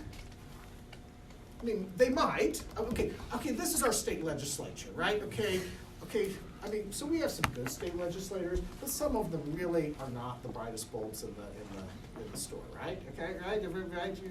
So, who knows what they think. But it's possible they think the courts just got it wrong, right? Okay, that's possible. But what do you really think is going on? Strict compliance might hinder economic development. Might hinder economic development. So the state legislature is sitting around and like, hey, we don't have anything better to do with our time than to read this opinion that came down from the Kentucky court saying that strict compliance is the rule, and gee, we're really worried that that's going to hinder economic development, so let's get together and do it. Now, that's possible. It's possible. But I don't think that's the whole story, at least. The people who got them into the Congress in the first place do not like the rules as they are. So So which people are those? Okay, so my guess is most Kentucky voters who vote for state legislators have no idea what strict compliance is, what substantial compliance is. They probably aren't even aware of what their local comprehensive plan is. Okay, so I don't think it's the voters. It's not voters. Who is it? It's people who are bankrolling their campaigns and stuff. Maybe. Business interest lobbying. What's that? Business interest lobbying. Okay, so possibly the business interest, right? Okay, so yeah, so it may, there very well may be, Chamber of Commerce, land developers, home builders may say, hey, this is problematic. Is it just like a waste of judicial resources? Okay, so they might think it's a waste of judicial resources, possibly. But again, I don't really sort of envision a lot of these state legislators too worried about that. I think they wanted to maintain the control and not give it to the judiciary. Okay, so it might be a power struggle. The judiciary says this is what we mean. No, we're going to step in and say, nah, we'll tell you what we really mean. Possibly. Okay, and sometimes sort of institutional power struggle between the two branches can happen. I still don't think we're at it. Okay, so who is lobbying other than the land development and business people? Conservationists? No, thank you, but that's not who. No, conservationists would prefer strict compliance, probably in most cases. Local government? Yes. Okay, so every mayor, city council member, planning director, whatever, okay, and how plugged in are they politically with the state legislators, right? They're the same party, if they're all, right? Think about the politics. Okay, how often do you think that Mayor Fisher calls up members of the legislative delegation from Jefferson County and says, there's an issue here that's really important to us? Okay, it happens, right? Right? And there is some degree of responsiveness, right? Okay, think about it. If you are a state legislator, you operate independently of the mayor, But if you piss off the mayor too much, right, that's gonna lead to some negative fallout. What does the state legislature care if it's substantial compliance? They're fine. If they're hearing from all their mayors and county judge executives from all over the state that this new Supreme Court decision is a real pain for them to be flexible in how they adopt zoning and make permit decisions, and it's going to hinder the flexibility of the local government. It's going to make things difficult. The land developers aren't going to like it, and so forth. State legislature, sure, we're good with substantial compliance, right? Do you see how that works? I mean, so yes, and probably the land development community got involved to some degree. But I'm pretty sure it's all the cities and counties who said we do not like this, right? And what interest does and maybe the court doesn't really care either if the state legislature steps in and says this is what the law is, well, that's what it is. But anyway, it's an interesting example, and we're going to see another example in a couple weeks, maybe it might even be next week, from Kentucky, where the court says one thing and the state legislature steps in and says, no, we think something different. When So- did the legislature do this? I don't remember. I'd have to look it up. It's been a while. Let's talk about a couple of cases that you had in the reading that illustrate a couple of different approaches that exist in the U.S. to this very different approaches. So the Shiavala case. Okay, this is a case where a suburb in Missouri enacted zoning without a written comprehensive plan in place. Okay, and the argument was, well, they hadn't complied with the requirement that zoning be pursuant to comprehensive plan. Okay? And so the court says, well, planning is a process. Okay? It is a state of rational and comprehensive reasoning, and so no written plan is required. Okay? So as long as the zoning ordinances or the zoning code itself reflect some degree of comprehensive, rational goal setting behind them, right? So basically, it looks like there was a plan when these were adopted, even though there's no written plan. That's good enough for us. Okay, that's what they're saying. Part of this is based on the court's concern with what they call the standard of review. The standard of review is what standard will the court use in reviewing what the local government did. In this particular case, okay, they said, hey, what the local government did here was adopt a zoning ordinance. That is legislation. A legislative act, under our legal principles, is entitled to a presumption of validity. A legislative act is entitled to a presumption of validity. So therefore, if it looks on the face of it like there is some comprehensive thought behind these zoning ordinances, then they'll be upheld even though the local government never adopted a written comprehensive plan. So that gives you an example of what I was saying earlier, which I have to admit, my own personal biases are, to me this seems nutty, because, how can you know what the plan is, right? How can anybody who's dealing with that locality know what the plan is if it's just something that the court sort of discerns after the fact because they don't want to sort of, upset the apple cart too much by overturning the local decision. So anyway, but nonetheless, that's what the deal is. That introduces you to a couple of concepts. One is the standard of review, and the other is the distinction between legislative and administrative actions. We're going to get into that quite a bit in the coming weeks. But I just wanted to sort of start to alert you to the fact that these are important in the law as it applies. The second case is Pinecrest Lakes. In Pinecrest Lakes, here, oops, actually, I think I meant to.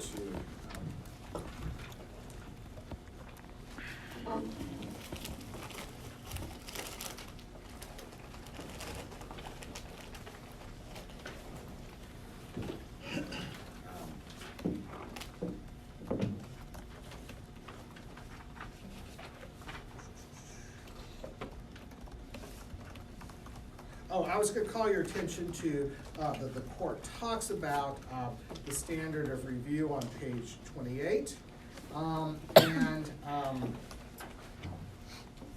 then on page 29 you see the it shall be made in accordance with the comprehensive plan language. Okay, and that's actually in the Missouri statutes.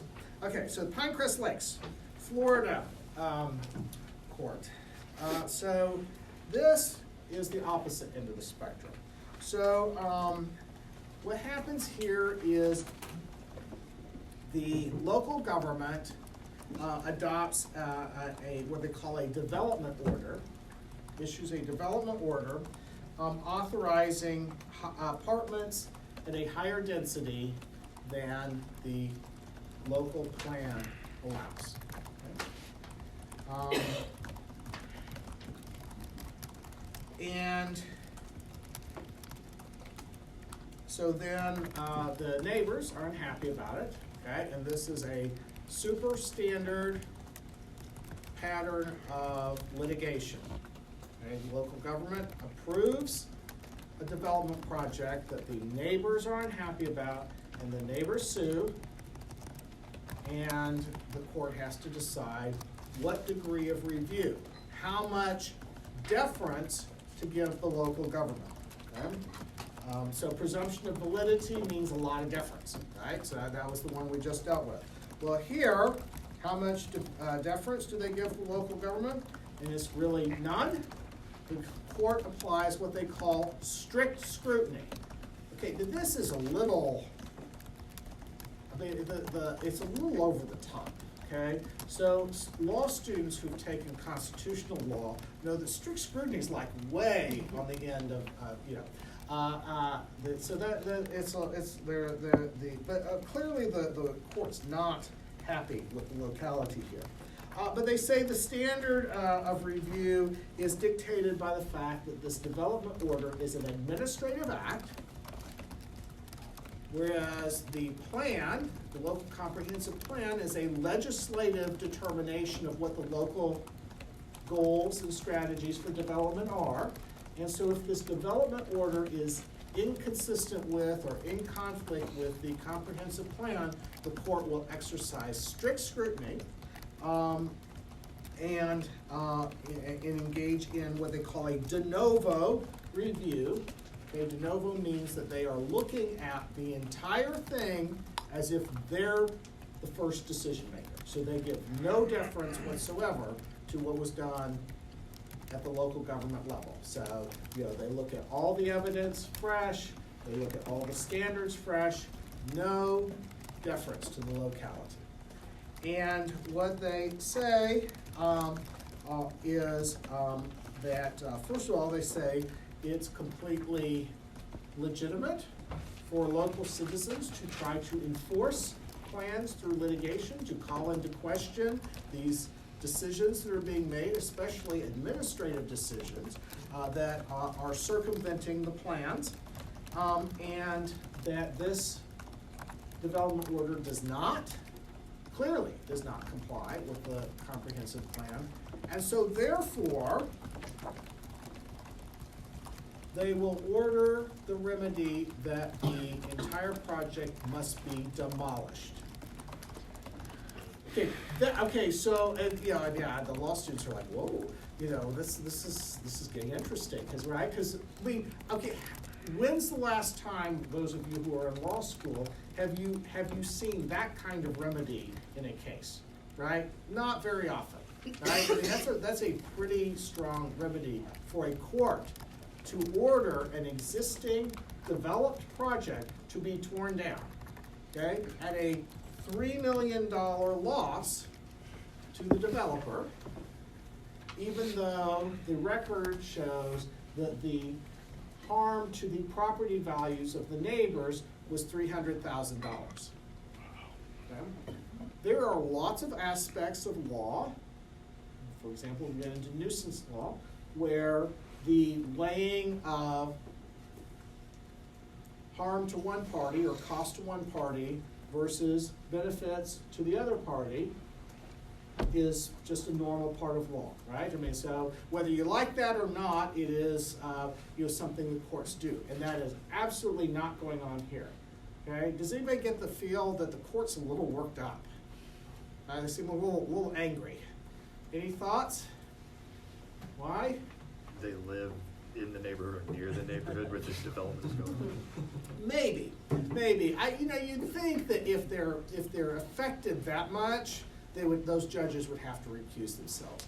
And I mean, Florida has relatively big judicial districts. I mean, maybe they're concerned, maybe they're sort of roughly in the area, but Maybe they don't want to deal with this all the time. So yeah, I think they see this as lawlessness, and they don't want to keep seeing it, and so they're going to make an example.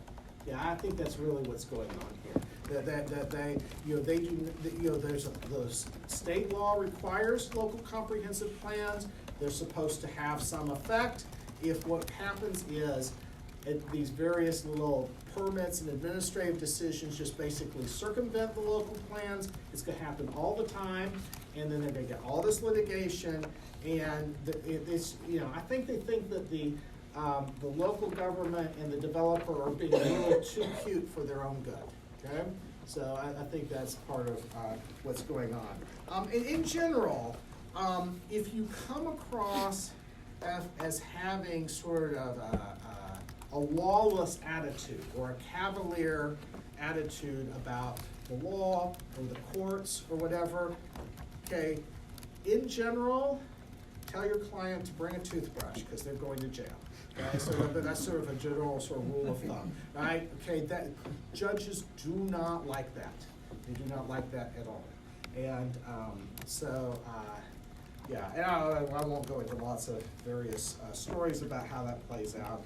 But anyway, what you see as well, though, is very different approaches to how much judicial scrutiny of local land use decisions in terms of their compliance with or consistency with the comprehensive plan. And that is true, okay? So one of the other things that this introduces you to is that there's going to be variation from state to state. And part of that variation depends in part on local government patterns, what local governments do, and they vary a lot. And then it also depends in part on the laws and sort of the legal culture in those states as well. Next big question that we need to address, though, is the idea that plans can be amended. So part of the other sort of undertone of Pinecrest Lakes is the local government could have avoided this altogether. If they really wanted this development, all they had to do was amend their local plan, okay? It happens all the time. It happens all the time. Local governments can amend their plans and so forth. In fact, most states require periodic updates. Both Kentucky and California require their local governments to update their local comprehensive plans every 5 years. Okay?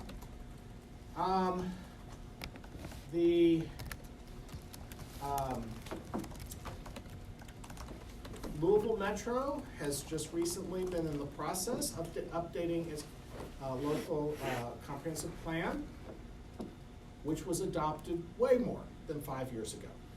Okay, so even though localities are required to update their plans frequently, there are plenty of circumstances where they totally blow that deadline.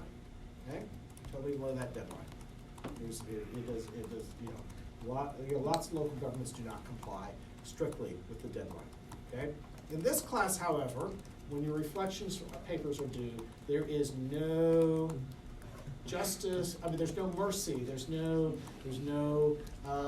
leeway, forgiveness there. It's a little bit more like Pinecrest Lakes, right? They get torn down. No. So deadlines are strict when it comes to the reflection papers. But in terms of updating comprehensive plans, those required timelines are often not adhered to. Sometimes local citizens sue the local government, says, hey, you don't have a updated comprehensive plan. A lot of times the courts will say, local government's out of compliance, hey, do it. But there really aren't a lot of penalties if they don't do it, right? I mean, nobody's really gonna throw the mayor in jail if they haven't updated their comprehensive plan.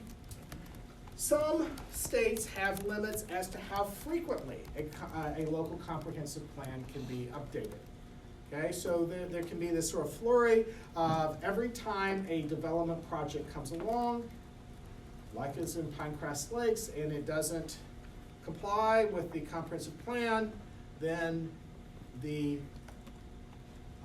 local government, the city council, the planning commission, whatever, can approve the proposed project and at the same time approve a ordinance, resolution, whatever, amending the comprehensive plan to say, hey, now the plan's modified to say this project is okay, is acceptable under the plan, okay?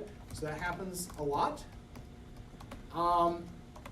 In California, it happened most of the time whenever a development project needed some sort of major set of approvals, especially when they needed a zoning change, but often even with some of the smaller permits as well, okay? So, this can be coming up every couple weeks. California, in order to deal with this, passed a statute limiting the number of times a general plan, which is their comprehensive plan, could be updated to 4 times per year. So anybody have any guess what the localities did? Think about it. I'm trying to get you to be cynical about this. Think about how it operates in the real world. How it operated is localities in California will approve these comprehensive plan, these changes to the general plan when they approve the development project, but it doesn't actually take effect, doesn't actually change the plan until once a quarter, and then they lump them all together in one big ordinance and adopt it, one ordinance making all these little changes to the general plan once a quarter. Like clockwork. I mean, like you said, the city attorney, gathers all these up, throws them in an ordinance, and so it's happening more frequently, but they're just legally, officially adopting the change once a quarter. Does it make sense? Everybody follow what I'm saying there? So even though they go ahead and authorize the change to the plan, they don't technically, officially, legally update the plan until once a quarter. And then it's all these things that they've been adopting for the past, 3 months. Okay? So that's how it works. The state legislature tried to squelch this, and it was totally ineffectual. Right? It's still doing it this way. One of the things about amendments is one way that localities can get around what the extent to which the plan allows or disallows certain things that they want to see is to simply make the plan more vague. Right? Have a lot more vagueness to the plan. So generality as opposed to being very specific. I gave you the example of the piecemeal changes, right? Which, we now change the plan to accommodate this project. We now change the plan to accommodate that project, and so on and so forth. That's very, that happens a lot, and it's very reactive and ad hoc. Okay? Very reactive and ad hoc. Been criticized a lot. I will tell you from that. I get the criticisms, but here's what's really going on in my view, which is that there's no way when the plan is being adopted that the plan makers can possibly foresee all the possible options that could come along. Okay? So, so there's this area, let's say this area over by Disneyland or whatever, that the plan envisioned really for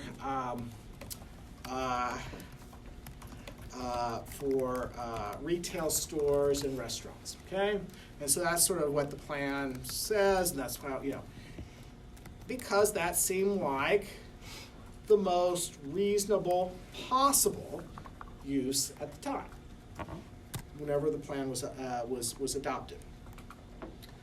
Along comes some new resort developer that says, hey, we think there's more market out there for other kinds of recreation, amusement, resort type of development than Disney is capturing with its, with Disneyland, California Adventure, and Downtown Disney. And, here's this big area of land.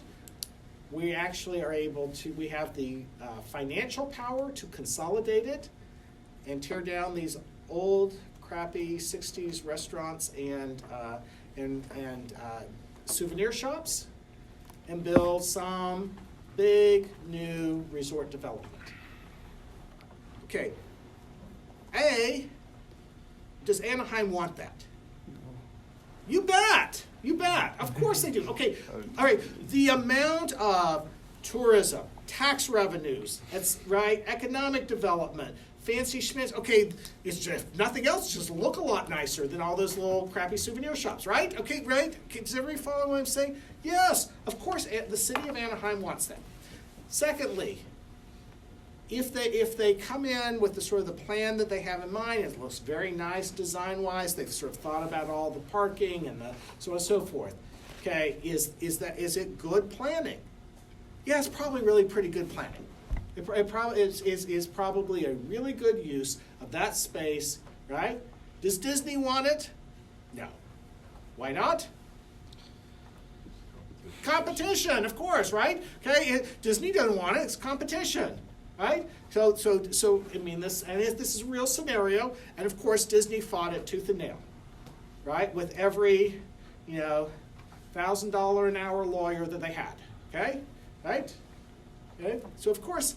But is this the sort of thing that when it comes to the city planning commission is going to approve a change to the local general plan to say this is a planned, envisioned, or approved use for the area? Of course they are. Of course they are. Right? And again, the idea is, back when the plan was adopted,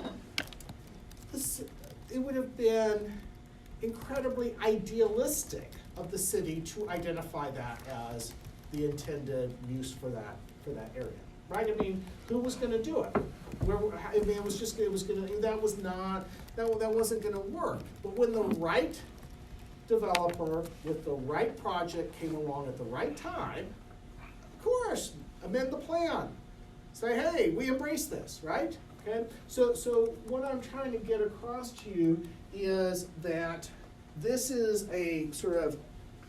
practically how that we cannot anticipate everything, we can't predict everything, we can't know everything, right? Conditions change. That's how practically it plays out in this area. Okay, so now there's sort of two points of view by people in planning, people who are planners, okay? There are planners who embrace this as, hey, I want to be the planners that negotiate and work with this new proposed development and make it all, what we think it should be and so forth, okay? So that's sort of more the negotiated, right? The deliberative practitioner is going to kind of negotiate among the stakeholders and so forth. But then there are planners who are like, this is a terrible process. This is ad hoc, piecemeal, reactive. Anytime some big fancy developer with a lot of money who's contributed to the local city elections comes along, we just go ahead and roll over and change the plan, and this is not comprehensive, and it's not rational, and it's not systematic, right? Okay, so those are the tensions, but I just want you to see these are the issues, and they're issues about what should be done by the local government. Should the planning commission do this or not? But it also raises a lot of interesting legal questions. Should the local government be allowed to do this? Should there be limits on it? What should they be? In general, though, I want to point out that, as I've been trying to point out all along, that the idea of any real legal limits on the local governments to kind of make these sort of responsive changes to plans, they generally don't work, right? I mean, I've given you a variety of different examples. They generally don't work. The problem with Pinecrest Lakes is they didn't amend the plan. They amended the plan, right? Court would have to go along with it, right? So that's the deal. So brings us to our last question, which is the local comprehensive plan a quasi-constitution for development? So the advocates for this, in accordance with the local comprehensive plan, said this is how it was going to work. The plan was going to be like a quasi-constitution for development in the local government. And so, is that how it works or not?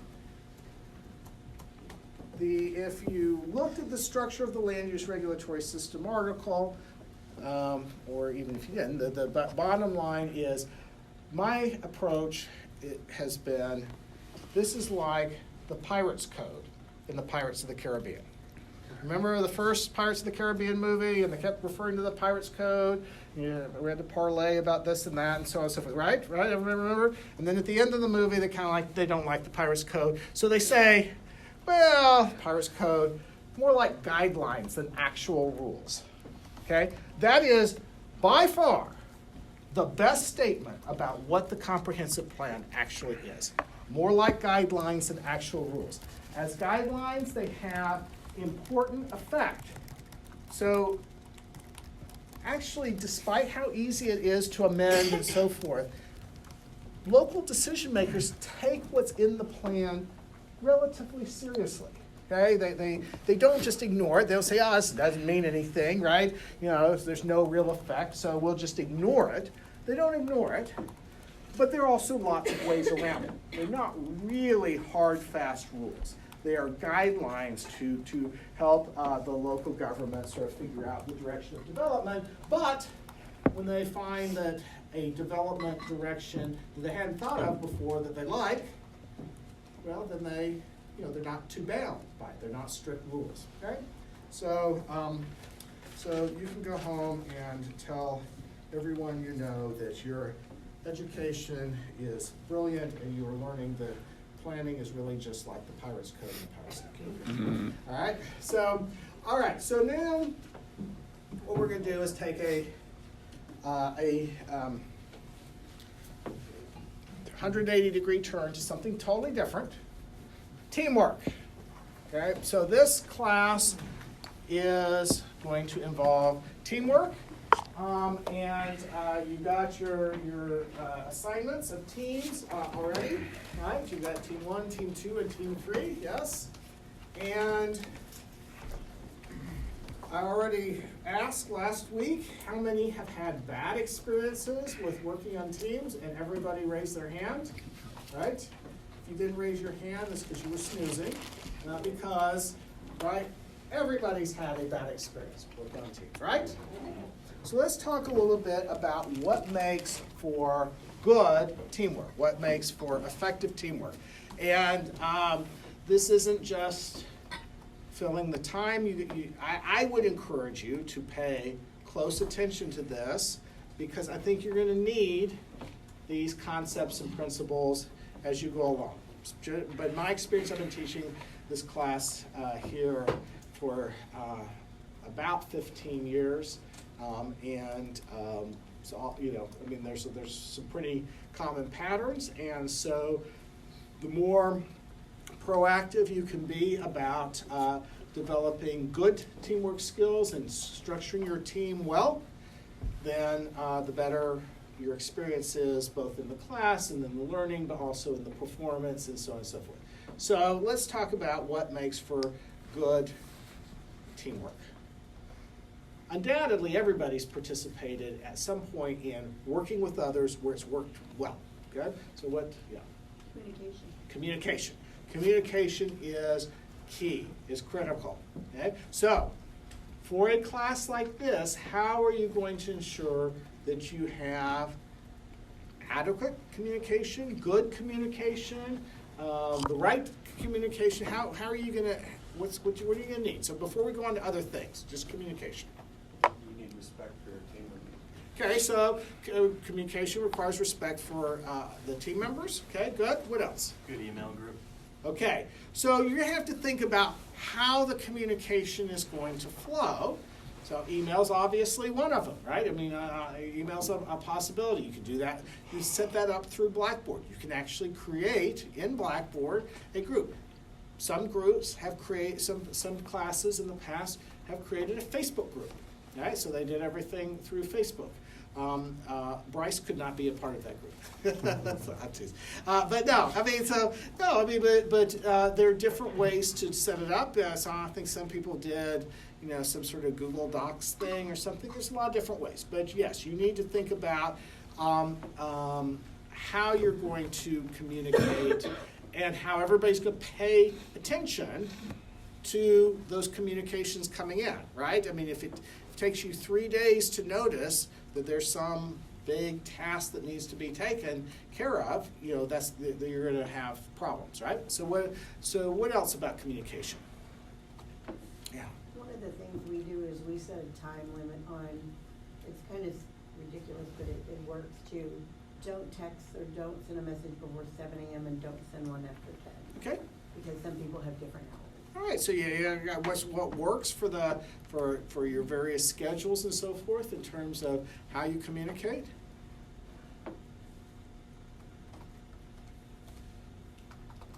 Okay, so this sort of gets into another aspect of teamwork.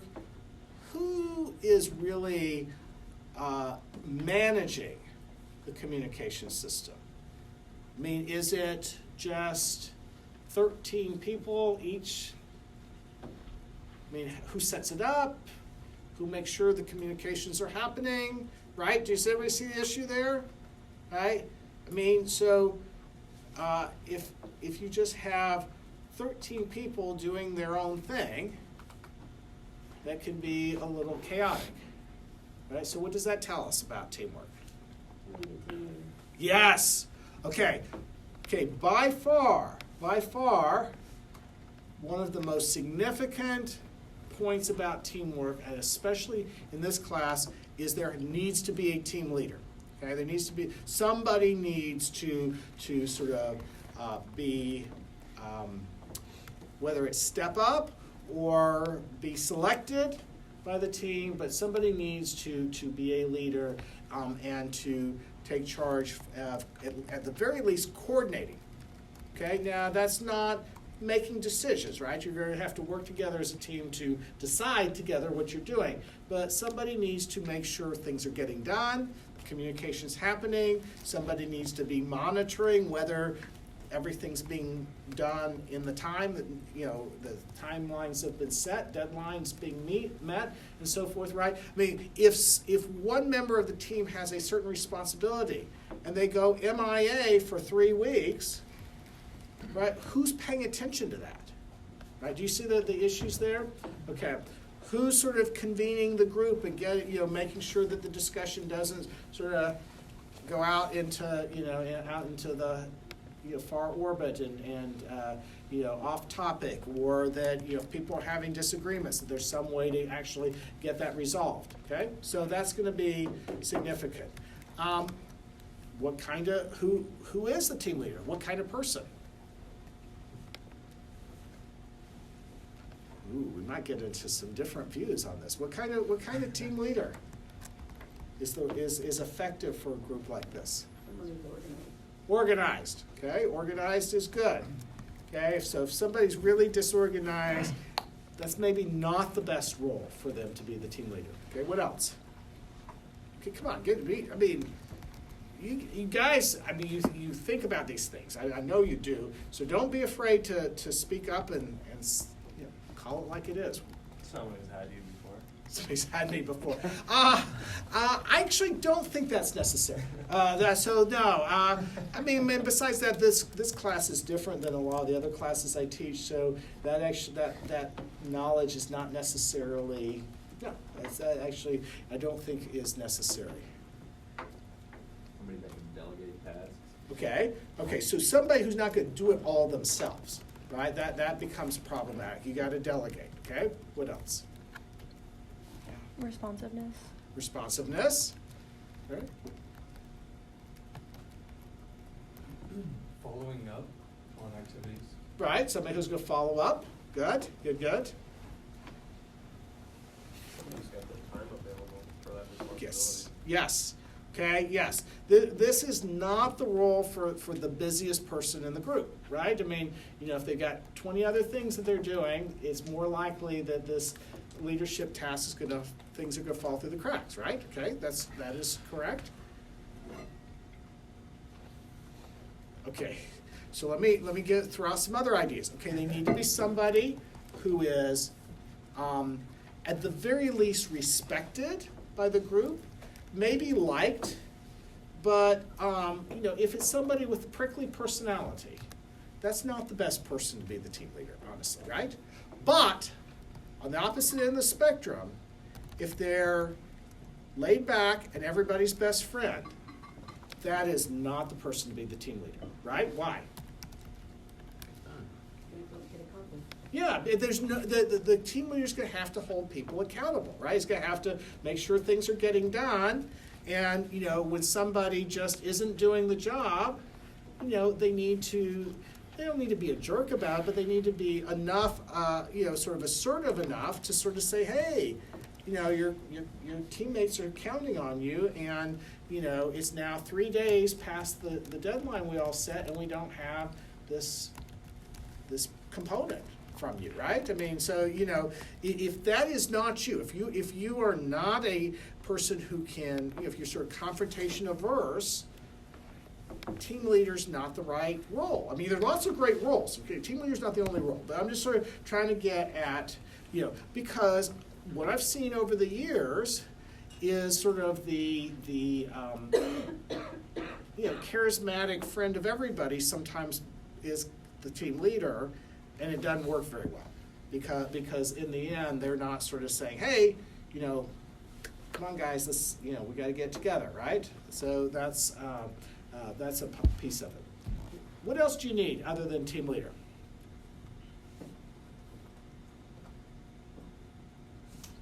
Will these projects lend themselves to forming subgroups? Yes. 'Cause 13 is a lot. Yep. So you're gonna need different roles. Those may be subgroups. They may be subgroups is one way to do it. At the very least, there are going to be different roles that people play, and so that's going to be key, right? So you have to delegate, and different people have to take different tasks. But very likely, some of that's going to be some subgroups working together. Absolutely. Okay. Another big one is this is interdisciplinary, okay? There are gonna be planning things, there are gonna be design things, there's gonna be, facts, data, etc. Economic stuff, right? It's all gonna be there. There's gonna be law stuff, there's gonna be process stuff, right? Okay, it's going to require people who see the issue or see the problem or see the whole project, the hearing, the simulation differently to be able to work together, right? In other words, you're going to have to bring all that skill set, okay?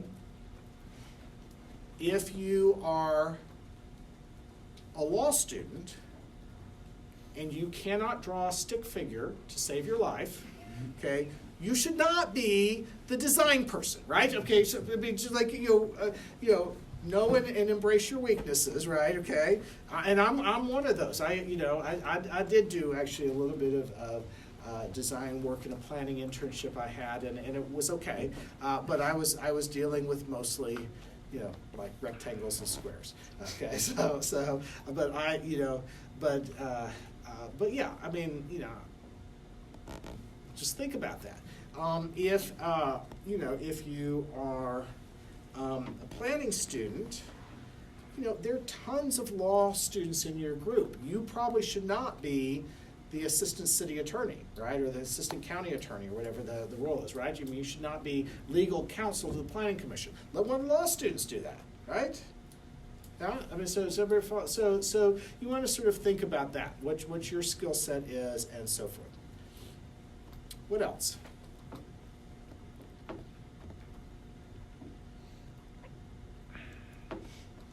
You need to think about what your goals are, what your team goals are. Okay, what are you trying to do here?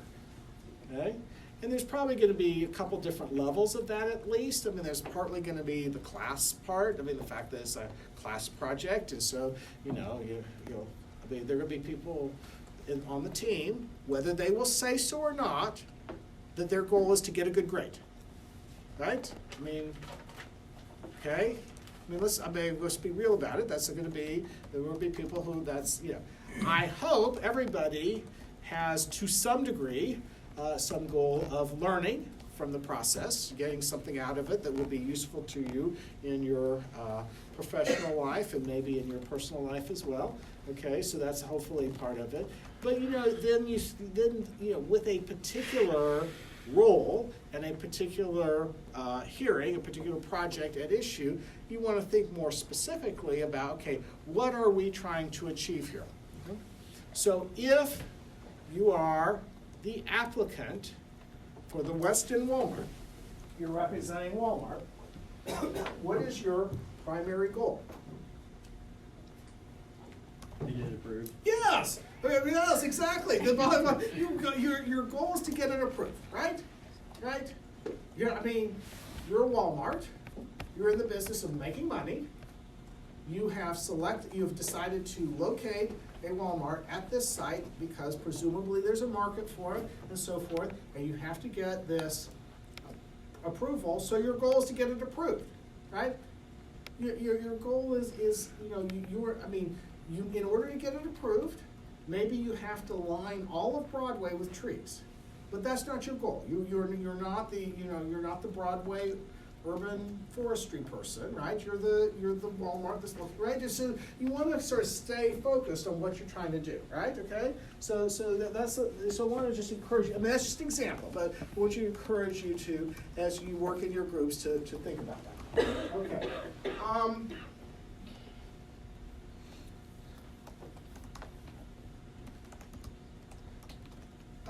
With that, I'm going to spend a couple other things real quick. Envision the end product. Deadlines are going to be important. Accountability and quality control are going to be important. So it's not just the deadlines, but how good is the work product that everybody's doing, right? So you want to think about that. You want to strike some balance between groupthink, where everybody gets on board because somebody says, hey, I think that, I don't think we have to make findings. We're Louisville Metro, we don't have to make findings. You're going to discover that the number one ball that gets dropped by the Louisville Metro people, I'll bring this up every year, is the failure to make findings. Okay, findings are required, and we spend a lot of time on findings, and then what happens is you get in the middle of it, and it's like the time pressure and the excitement and the deer in the headlights and all of that, and the Planning Commission or the Board of Zoning Adjustment makes a decision, votes, makes a decision, and there are no findings, and then afterwards I tell you didn't make findings, and you're like, and things are not great when you don't make findings because you're required to. Okay, so if somebody says, I don't really think we need to make findings, or I think that I think that the process could be done this other way, and so on and so forth. No, okay, don't get on a group thing. Step up and say, hey, we've been studying all semester. Findings are important, right? We got to make findings, right? So to avoid the group thing. On the other hand, you got to be careful about everybody being a renegade, right? You can't have sort of wild, random thinking going on out there, and everybody sort of kind of playing off team and stuff. So you want to find some balance between them.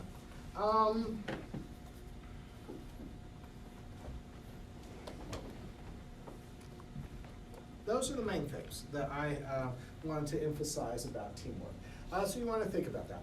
All right, so what we're going to do now is I want, some folks are already familiar with the Allen Courtroom, but I want us to go to the Allen Courtroom, sort of see what it's like. I think the main thing we're going to get to do today is for you to meet in your groups and talk about your examples of good and bad planning. I'm going to kind of come around and see you and so forth. I think we will actually advocate for our good and bad planning next week. Okay, so that's actually built in. There's some flex in the schedule, so we can do that then. But I want you to at least start getting comfortable and familiar with the Allen Courtroom. So it's on this in the middle of the building on this floor. So